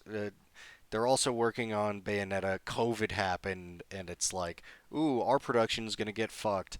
Well, we care about this one. This one's just a job, so Yeah, that's got to be what it is. And this will come out and it'll get supported with some bullshit post launch, and like either it succeeds or it doesn't. And then frankly, I don't think they give a fuck. Like whatever money they make off of whatever like microtransaction stuff there might be in this, they'll just take it and run with it. And then Bayo comes out, and then they keep doing their typical work that they're known for.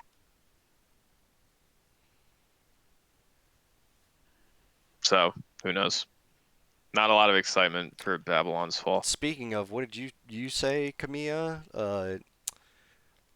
Waste of trash. This video game, my friend. What's going on? Who knows? Maybe he's not even working on this. I doubt it. Yeah, I doubt he is. Some B team at Platinum while he fucking heads up Bayo 3. I don't even know what he's doing at the moment. I'm assuming he's working on Bayo 3 because I don't know why Camille wouldn't Yeah. be working on that. And now that that's all out of the way, unless can you think of anything else? No, I can't think of anything else other Richie, than Robbie, anything else catch your eye? I'm just really stoked for the next thing coming out of Borderlands. I mean, there was more shit Oh at yeah, that's true. Square. The Tiny We just Tina's glossed over. Wonderland. They took their best DLC they ever made, and they're like, "Wait a minute, people will buy this. Let's make a whole fucking game about this." And they're actually using their fucking brain. It looks like. They even reference Butt Stallion. Who doesn't Wow. love, who doesn't fucking love Butt Stallion? I appreciate the chutzpah of a company. Honestly, not a lot of meat in that trailer. Like no gameplay, which was kind of a common theme of this fucking E3. But I appreciate the chutzpah of a company to be like, we've got this property called Borderlands, and a lot of people like it. Let's put out a game in that series, but not call it Borderlands. We're gonna call it Tiny Tina's Wonderlands, and it's a cute little spin on the title. It's literally taking something everyone loves, like their favorite DLC, and something everyone's wanted, which is customizing your own Vault Hunter and putting it in the one game for everyone. I'll be curious to see how that works out in gameplay, So am I. to see if people like it. It's something everyone's been asking for. Customizing and making of your own character, basically. It's always been just something you've had, just one person. You have these things, figure it out. Now it's something you can make on mix and match of your own. It's kind of upsetting that there was no gameplay, to be honest. It was Agreed. upsetting with a few things to see through is that we got no gameplay, but like that included. It was kind of a trailer of like, hey, look, we're working on this thing. Keep talking about that. I really gotta piss. And Agreed. no gameplay. But I'm hopeful. And it also, if this goes well, I'm hopeful that they'll do more like things within the Borderlands universe, because I actually really like the universe of Borderlands. Isn't that a given though? Like the Gearbox isn't gonna stop making Borderlands games. No, I mean more Because than just. But I'm talking about this spin-off title. If more spin-off like more titles, spin-offs. yeah, more than just like, hey, let's deal with, because like Tales of the Borderlands was great. I like their little spin-offs they've been doing. I want them to make more, and I hopefully if this one does fucking even better than Tales, they'll continue to do more of the little spin-offs. It's not just gonna play like Borderlands though, just with like class creation. Like, have they said what this plays like? I'm assuming it's still just a shooter. Yes, it is still a shooter. They did say it was Okay. going to play like Borderlands. So it's a Borderlands game. It's just you don't have these preset characters. Like you kind of make a class or whatever. Yeah, and they're Okay. They said they're putting in some like some spell mechanics to play more into the fantasy aspect. Wow, spell mechanic. So I'm going to be interested to see what that's like. I'm like passingly interested in it. I don't hate Borderlands. I just never got Borderlands 3 because I don't know. I The just didn't want to story. get full price at launch. And then I heard bad shit about the story. I heard it played well though. Oh, it plays amazingly. I love the game for a lot of reasons. The story is the one thing I don't like about it. And what, like I said, I've said this before on the podcast, and I'll say it a million times. The story just got fucked over by someone. I don't know where in the goddamn fucking production because it shows that they had even voice recordings of how the story would have been 10 times fucking better. They had the actors literally fucking record just better voice lines, and it just didn't make it the final fucking production. One thought that the way it wound up releasing was better than what it could have been. Yep. That's just how it be. I mean, that's something that big is never one person's decision. Oh yeah, of course not. But it is what it is. I still overall enjoy the game very much.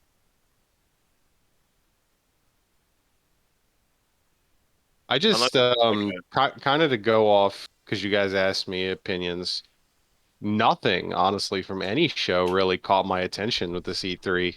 Like, I'm really just not hyped about anything. I'm back. Sorry, what I miss?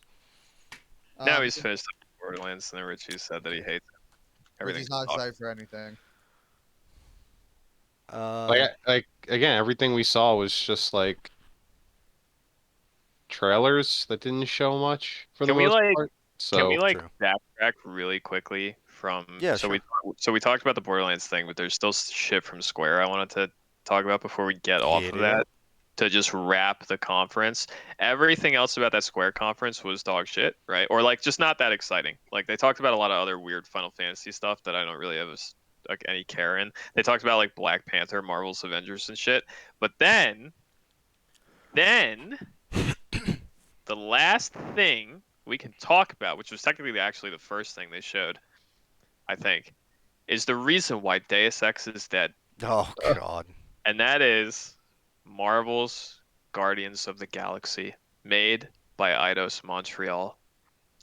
This, my friends, is why there's no new Deus Ex in production. Did you guys watch the trailer for this? I did not. uh, yes, yeah. How Well, do they you fight like the blob, right? Or was that Did gameplay? I didn't see the they fight a trailer. I blob? just I saw don't. gameplay. You know what I'm talking about, though. The game where you control Starkiller and like you fucking there's like or Star Lord, sorry, a Star Killer. What the fuck? I said a Yeah. Force Unleashed brain fart. Holy shit. Yeah, I was like, what the fuck? Thank Star. God you still remember Force Unleashed because no one else does. No one else does. Oh, you don't know that. Just wait. There may be a Wait. few people who are really into Soul Calibur that know what that is. I don't know. J.J. Abrams remembers. Wait for the next Star Wars movie. Star Killer. J.J. Abrams remembers. JJ. Remembers. Anyway, Marvel's Guardians of the Galaxy. It's the reason why Deus Ex is dead, and I honestly don't know how to feel about it. It's like, I know how to feel about it. I, I mean, I guess Richie's the only other one that watched the trailer other than me, but I looked okay. Like it's. it might be good. Who knows? I feel like I didn't see enough. Like the gameplay looks all right. It doesn't look amazing. And like but like then they like hinted at the fact that it's a pseudo RPG where like you are Star Lord, you can't play anyone else. You're filling the boots of Star Lord, and you have to like keep the Guardians of the Galaxy together and like make decisions as the game goes on. So like they gave an example where there was like an arc, I get like a branch in the story where you could choose to like infiltrate some ladies' organization by selling off Groot or Rocket Raccoon to her as like a monster, quote unquote, and you could make the choice of like who was going to fill that role. But like that was it. It was like a very watered down version of like choices you would have in like a traditional RPG, like, oh, I don't know, a Deus Ex game. And like I don't know. I don't know because we've only got these like two s small trailers, I'm getting vibes of action-oriented RPG with extremely light choices, where it's going to be like branch moments like that, where you've got option A and option B, and stuff will change very slightly based on what you choose. Saw like what I'm describing is what we got was just a moment of like Star-Lord shoots some stuff. And there's some cool stuff in the combat, don't get me wrong, where it's like you can tell Rocket Raccoon and shit to do like essentially supers in fights. And I think everyone will have their own interesting ones. So mid-fight you can be like, Rocket, use your fucking Giga move. And then like he turns into like a Giga turret and he just starts like mowing shit down. And then like I'm assuming Gamora and Groot will have their own like special things. And I think they might have alluded to like team up attacks or something in the combat, but I'm not 100% sure on that. The combat didn't look terrible, but then like the RPG shit was just like, what if we had a Deus Ex game but light? So it was just option A, option B, which might change very small things on playthrough. I hope I'm wrong, because the game doesn't look terrible. But it's like if Deus Ex died for like a limp-dicked RPG light that's mostly just an action game with like super average combat, that's very depressing. I would honestly say of everything at the Square conference, though, this game was probably the coolest thing. Which isn't saying much, but like this game was probably the most interesting thing at Square's conference because like the Souls like game was kind of trash. They showed a bunch of Life is Strange shit. I couldn't give less of a fuck. Babylon's Fall, not looking great. So this Marvel's Guardians of the Galaxy shit is what drove a stake through Deus Ex's heart, and yet it's the thing to be most excited about of the entire conference. So take that as you will. I recommend watching the trailers to the two of you who apparently didn't. It's an interesting experience. Like I'm mildly interested in the game. I'm probably not gonna play it, but maybe I would if I get it on sale or some shit. Like it's just sad. Like it doesn't look like a bad game. It's just sad that this is why I'm not getting like third Adam Jensen game. Is because because someone from Square has been whipping people from Eidos Montreal in some fucking sex dungeon somewhere to get them to like make this instead of Deus Ex, and that's unfortunate. You wanna know what I hate? I Uh, do want to know tell me what you hate. as I'm Let's go, dude. as I'm scanning just the recap, just see if there was anything that maybe I missed. Uh, and I definitely missed this. I don't hate it, but kind of hate it at the same time. Smite apparently is having like a crossover event with Stranger Things. Oh yeah, I saw that, but I didn't. And it's like, wow, Smite is really just becoming Fortnite. Yep. Footnote. Rick Sanchez is in Footnote. But there is Long since one gave thing up. I found one thing I actually am excited about, and no one else might be excited about it. Future game show. I remember this. I saw this. I was excited about it, but I didn't think to talk about it. Jurassic World Evolution 2. I did not watch that, sir. So you'd have to fill me in. It was just a small like gameplay, not gameplay, just a small trailer with like developer commentary. So it's Frontier did that park builder for Jurassic World. And it was pretty good. And I enjoyed that game immensely. I never got any of the DLC because I felt it was priced kind of steep for what you got. But the game was fun, and I did not expect the second one coming out this year. And they put out the trailer, and it's cool. They're adding like new biomes and shit. And Is, I'm sorry, not to cut you off. Is that the game that I used to look at on Steam sometimes, and it always had like mixed reviews from people? probably, I'm trying to recall if I'm thinking of the same thing. I mean, it's got positive reviews now. I don't know, but I remember when it came out, I saw you playing it, and I looked at reviews, and I think there were some people hating on it, but I didn't know why. I mean, there were some things about that uh, that I agree with. But yeah, it was cool to see that a second one is coming out. It's a little surprising because it's like The last one didn't come out too long ago. When did it come out? It's 2018 I mean apparently. 2018. I guess it's been a bit, but geez, God, I feel old. Um, what I like is that they said and showed that and it's not like gameplay show, but they're gonna have air and sea creatures, which everyone wanted in the first game, but they didn't do. So maybe there was like limitations on their engine or the way they coded the game. So not in this one though. And that's cool. It's cool because like, all right, especially because I didn't buy into the DLC for the first one. So it's cool that the second one's going to come out and it's going to have those features that were left out of the first one. And more improvements on the AI and stuff. And I'm hyped. I'm hyped because I like the first one. So this one's just the first one, but a little better. I dig that. I'm okay with that. If you like your park builders. I guess we'll see if it's any good or worth I the mean, sequel. like I said, if you like the first one, you'll probably like the second one, but maybe that's premature because we haven't really seen anything with this game yet. I'm just assuming. You know what else I forgot from the Xbox conference, which you might be interested in, Richie? I I'll just mention it briefly that they gave a street date for Diablo 2. Oh yeah, the Corrected. 23rd of September or something, right? That I did Yup, see. that's a thing. I hate how expensive that game is. I didn't even look at the price. They want like So like $40 or I think something. it's like $45. Jesus Christ. I'm gonna go look at it really quick on their website.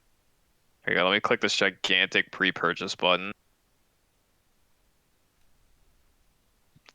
And we'll see how expensive this is live. Okay, it's 40. It's 40 for the base version. They want 60 for the Primeval collection, whatever the That's fuck. just, dude, I know it's a remaster, but Jesus Christ, you gotta like, no one, I mean, not no one, but like, no one wants to spend that much money on a fucking game. It's like 30 years old. The game looks good in its remastered form.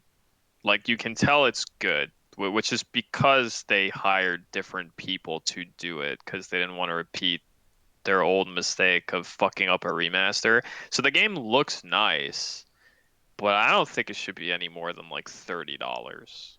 It's an old game. They didn't really touch gameplay. They just made it look nicer. For like I kind of want to play it because like I like Diablo 2, but $40 is so fucking steep, dude. Just to like revisit my nostalgia, that's a high fucking asking price, man. I don't know how I feel about that.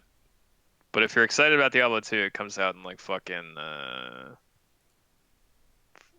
3, 4 months. See, I would be excited about that, but that price Three. tag, man. Yeah, it's fucking rough. Like I wanted to kind of play it, but I'm like honestly questioning it because I don't think I'm willing to spend $40 to play Diablo 2. I might wait until it goes on sale or something, but who the fuck knows when that's I gonna don't be? even know if Blizzard games go on Oh, sale, I think dude. they do sometimes, but not nearly as often as if it was a Steam listing. Oh, and I mean, again, I'm gonna reserve hype just because they only put out a trailer, no gameplay. But we're getting a 40K game where you play Grey Knights. Yeah, Yeah. I know nothing about it, and I'm probably not that excited. I don't think I'm that excited. I haven't even seen it, and I'm assuming I'm I just not mean, that excited about it. I'm just excited because it's Grey Knights. But again, we have to see the game. So I reserve judgment on most 40K video games as you should. because I know Games Workshop just shits that license out to whoever will take it with like a very small budget, and that's why the Steam is just filled with 40K games over the last like 4 or 5 years because that's like their tactic. Who wants to make this game for like $2,000 and like who wants to MacGyver a fucking 40K game out of like a budget of $2,000 and a paperclip? You, indie studio, awesome. Here's the license. Here's the rights. Do it. We don't give a shit if it's good or bad. And sometimes they're good, but sometimes they're kind of subpar.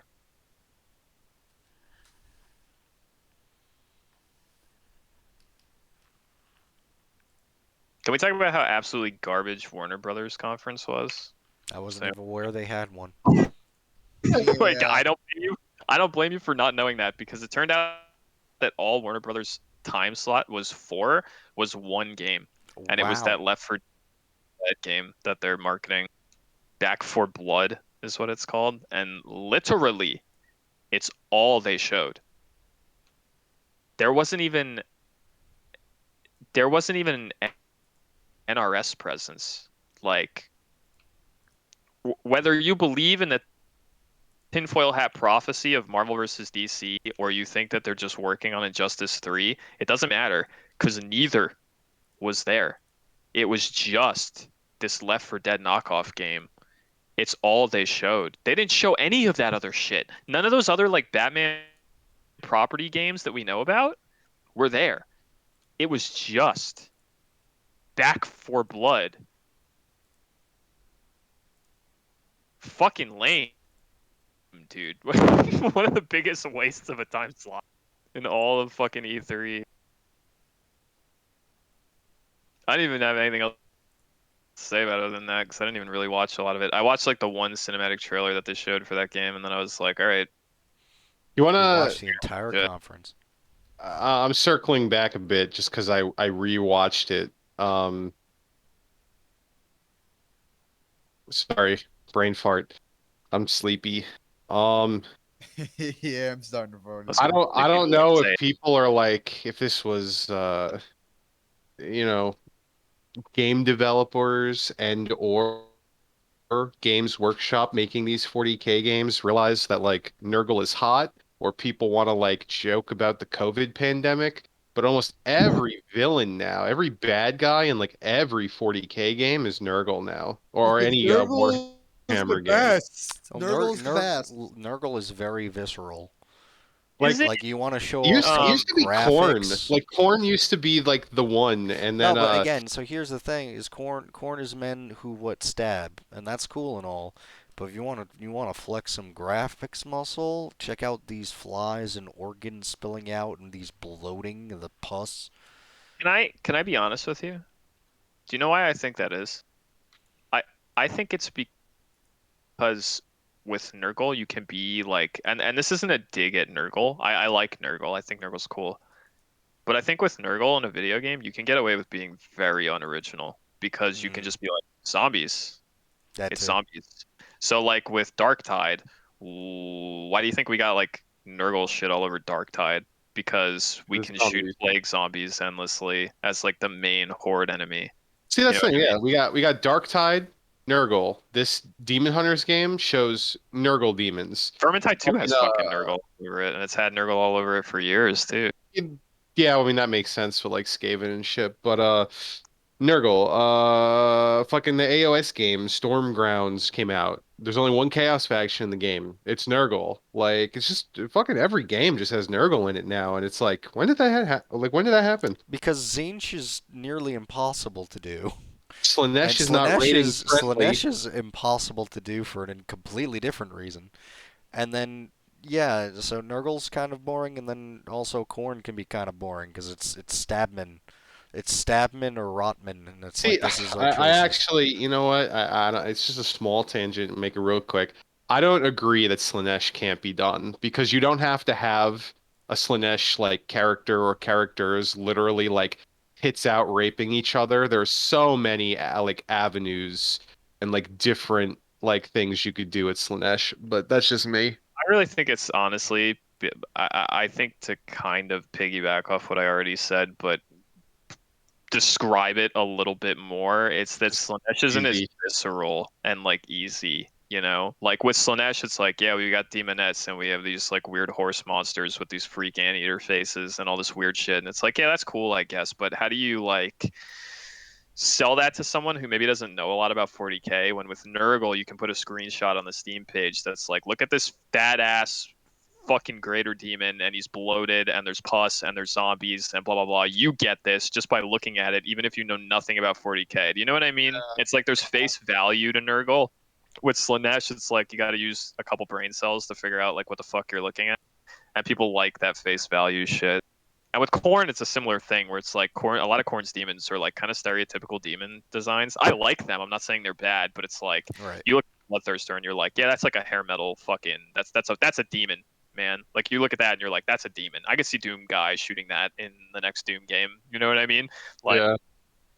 so there's face value benefits to those two gods that like Slanesh or even Zinch doesn't really have, because even with Zinch too, it's the same thing. It's like his shit's a little more abstract and weird.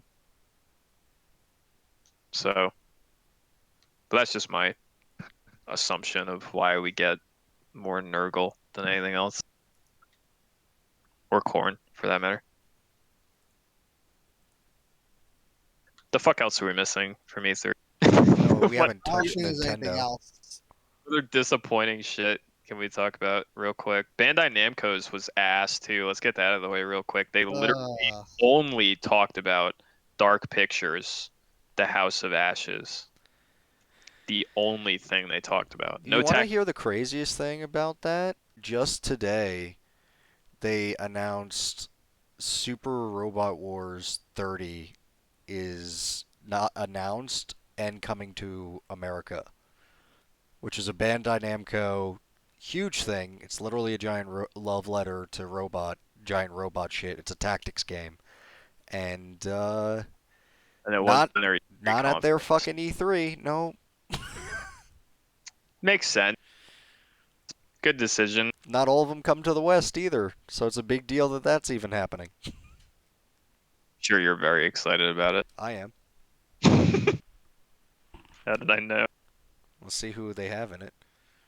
So far, we know Amuro and Getter Robo is in it, and that's kind of fucking awesome. Well, fortunately for Richie and his time span, it doesn't even matter that you don't have a lot of time left to do this, because I don't really think there's anything left to talk about other than Nintendo. And Was there anything else? I don't think there was. I think everything else was pretty shit, except for some like indie stuff at PC Gaming Show. Yeah, there's some indie stuff that was good. Let's Should we roll talk into about it? Nintendo, Shaw. Is there anything else? I don't think so. None I that can't. was mentioned in Nintendo. A lot of indie games are getting physical releases. Cool. By Dusk. Dusk is getting a physical release. Yep. Wow. Dusk is good. I have to finish Dusk. It is good. Last boss fight kind of sucks, but it's good beyond that. Anyway, Nintendo. Nintendo. Kazuya killed everyone in Smash. It was great. This is how bad. This is a joke I'm stealing. E3 was so bad that Nintendo opened the conference with a public execution of many of its characters, and it's still Rip the Captain Falcon, it's right? still the best of the show. I honestly couldn't believe the fucking balls of like, I just like, did you ever think Nintendo would sign off on a trailer that has a Tekken character throwing Captain Falcon off a cliff into a pit of lava? Captain Falcon, Ganon, Pit. Never thought I'd see that shit. He attempted Kirby, but Kirby was too sly. I was like, he's walking him to the cliff, and I'm like, I already knew what it was because I think when I watched the trailer, like, I didn't watch the direct, so like the title of the YouTube video had spoiled for me, like, oh, this is a Kazuya reveal, so I knew that already. I was walking Ganon off the cliff, and I'm like, okay, funny Tekken reference, I like that. So at what moment does he not throw Ganon off the cliff, and like something happens? Oh, he just killed Ganondorf. Trailer for Smash. Oh, he's killing Captain Falcon now too. We're just throwing Captain Falcon into a pit of lava. All right. Like someone at Nintendo was like, yeah, that's cool. You can do that. He has a 10 hit too. He does, yeah. That's the coolest shit. He plays like a fucking dude. Okay, I'll admit, when the trailer opened and they're on Tekken stage, and then like for a brief moment, you kind of forget you're looking at Smash because it's like Yeah, two because it looked. Kazuyas, Yeah. and they start doing Tekken shit, and I'm like, whoa, what is this? Is this Smash? Or they are like what? And then like the camera pans out a little, and you realize they're on a 2D plane, and I'm like, okay, yeah, that's very faithful moveset. It's like convincing enough that when it's zoomed in, Even the animations and stuff, you could see they're like little subtle like move-in peaks that you'd see in like a Tekken match. yeah. The people double tapping forward and then down because they want that jab. Here's the real question: Can Kazuya do Korean backdashes? Yes. I fucking hope he can, dude. If he can't, two thumbs down. They fucked this DLC character up. He needs to be able to Korean backdash. So everyone fucking isn't wave dashing a thing in Smash? I'm not into my competitive I Smash have no scene. idea, People sure. do wave dashing in Smash. Yes? Question mark. I haven't played Smash in forever. I think that's basically the same thing. It's like the yeah, wave dashing is an ultimate. So whatever. He can kind of Korean backdash. He's acclimated to the new backdashing of a new game. But in his heart, it's Korean backdashing. So that's cool. Kazuya killed like 3 members of the Smash cast. What else was there? New 2D Metroid. Oh yeah, Metroid that. Dread. The Did they fuck actually happened to show gameplay of 4? that? What? Did they show gameplay of that, or was it Yeah. just the cinematic trailer? Oh, they did. Yeah, they showed gameplay. Honestly, I didn't It watch the looked game. like a 2D Metroid, but it's that new kind of thing where it's like 3D, but it's on a 2D plane and stuff. There's a robot that looked like the thing out of Red Planet chasing her, and it's like, oh, scary robot. And I mean, it looked good. It looked fine. Okay, that's cool. New. Oh, anyone else have anything specific or? Not really. I mean, Oh, no? I'm not the world's biggest Metroid fan. It's a kind of a series that escaped me. I think the last Metroid I ever played was Fusion on fucking Game Boy Advance. Fusion is good. It was good. I like Fusion a lot, but it's not a series I stuck with. I never played those like really good ones that people went ape shit about, like Prime. the one like for yeah Prime was it that was in first person on like Yeah. GameCube and people Yeah. lost their mind over that. I never played those games, I never but owned a GameCube, so yeah. yeah, me neither. There you So go. that would be the first. I just watched because I haven't watched yet that Kazuya trailer. Yeah, it's brutal. Killing Smash character. Moitas. I do like how Kirby just floats off though. That was kind of cool. Yeah, it's funny. It's a nice little touch. I Motherfucking think they were going with like it's so brutal that it's comedic, especially when he starts doing them in a row, like just one after another. It's like you kind of start smiling and chuckling. forgot that he Live even has execution. devil. He has devil Kazuya form. Yep, Devil Jin. Very cool. The devil gene is strong in Smash. Uh, At least he's not a sword character. nope. So help me God, if they add Dante to this game and in his trailer he's not fighting devil form Kazuya, I will riot. Yeah. Riot. I will. Other game, Shin Megami Tensei 5 looks neat. The open world element of it, I think it seems to imply it's like one of those RPGs where the enemies are on the map and you could hit them to initiate combat in your favor or vice versa. Cool. But the maps themselves were gigantic, and he's doing like Naruto runs, and he looks like a girl, and all sorts of standard Japan things. It's It's an anime thing. Yep. They're in a cool like mech suit thing. Well, not mech suit thing, but whatchamacallit, like a superhero type uniform. But yeah, looks cool. I kind of want to see all the Persona fans being very confused about what Shin Megami Tensei even is. Featuring Dante from the Devil May Cry series. Please do. Can't get in Smash. Could he get into this? He already has been, so That's true. Um, Advance Wars 1 and 2 reboot camp. yeah, Advance like Wars honestly, isn't dead, yay. can't believe Nintendo even remembers that Advance Wars exists. It's like someone opened some musty closet somewhere and saw like an Advance Wars poster at Nintendo fucking HQ, and they were like, "Oh, that's right. We could do something with this." I mean, it's just a remake of 1 and 2 bundled together. Yeah, And I but I I mean that's don't more. like the direction that they took, like all the art style, but I like pixel graphics, so that's me. I mean, I'm fine with it. I think it looks fine. The only thing I don't like is the I think the COs lost some charm. They don't look quite as nice as they did in the pixel art, but the units and the maps look fine to me. In fact, I like them. I think the units and the maps are fine. I think they translate well to the 3D art style. It's just the COs don't look as good. I would fucking play the shit out of that if I had a Switch, like just to let Yeah, know that fucking people give a shit about Advanced Wars. Because I said this to Sean off the podcast, but like this feels like a run of do people still care?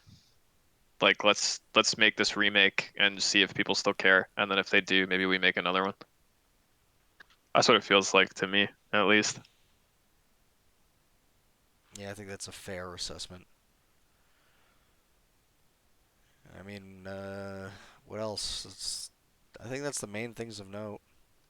Yeah, there wasn't There's a like there was WarioWare. That's stuff. cool.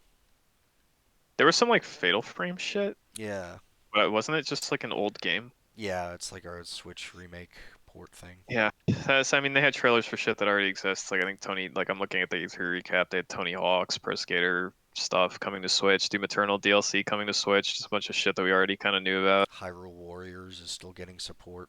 Crazy Yeah, enough. but I think we talked about the big stuff. Breath of the Wild 2. I thought they didn't have anything for that at E3, did they? I see a teaser. So it wasn't a trailer, it was a teaser for it. Okay. So second teaser number 2 for that. Honestly, I'm pretty like clued out. I didn't even really watch the Nintendo Direct or most of the stuff that came from it, other than the Kazuya shit. Yeah, same. Man, for shit, because like I don't have a Switch, so it doesn't hit me as hard as it does for some people. Um, those are my two big takeaways. That's basically it. I don't have much other opinions on Nintendo Direct. I think we hit most of it. I think that's it for both E3 and this podcast. I think that's it. All right. E3 started strong with Elden Ring. It was dog shit in the middle, as per all of our opinions, and then it ended with Kazuya throwing Captain Falcon off a cliff. And everyone cheered. And everyone cheered. Yeah, murder. Nice. What Smash needed, blatant murder. Blatant murder. Didn't Ridley also like blatantly murder some people though? Villains get to murder in Smash trailers. That's the rule. Speaking of murdering, goodbye. Just like Kazuya fucked Captain Falcon. Fuck all of you. There you go. Goodbye.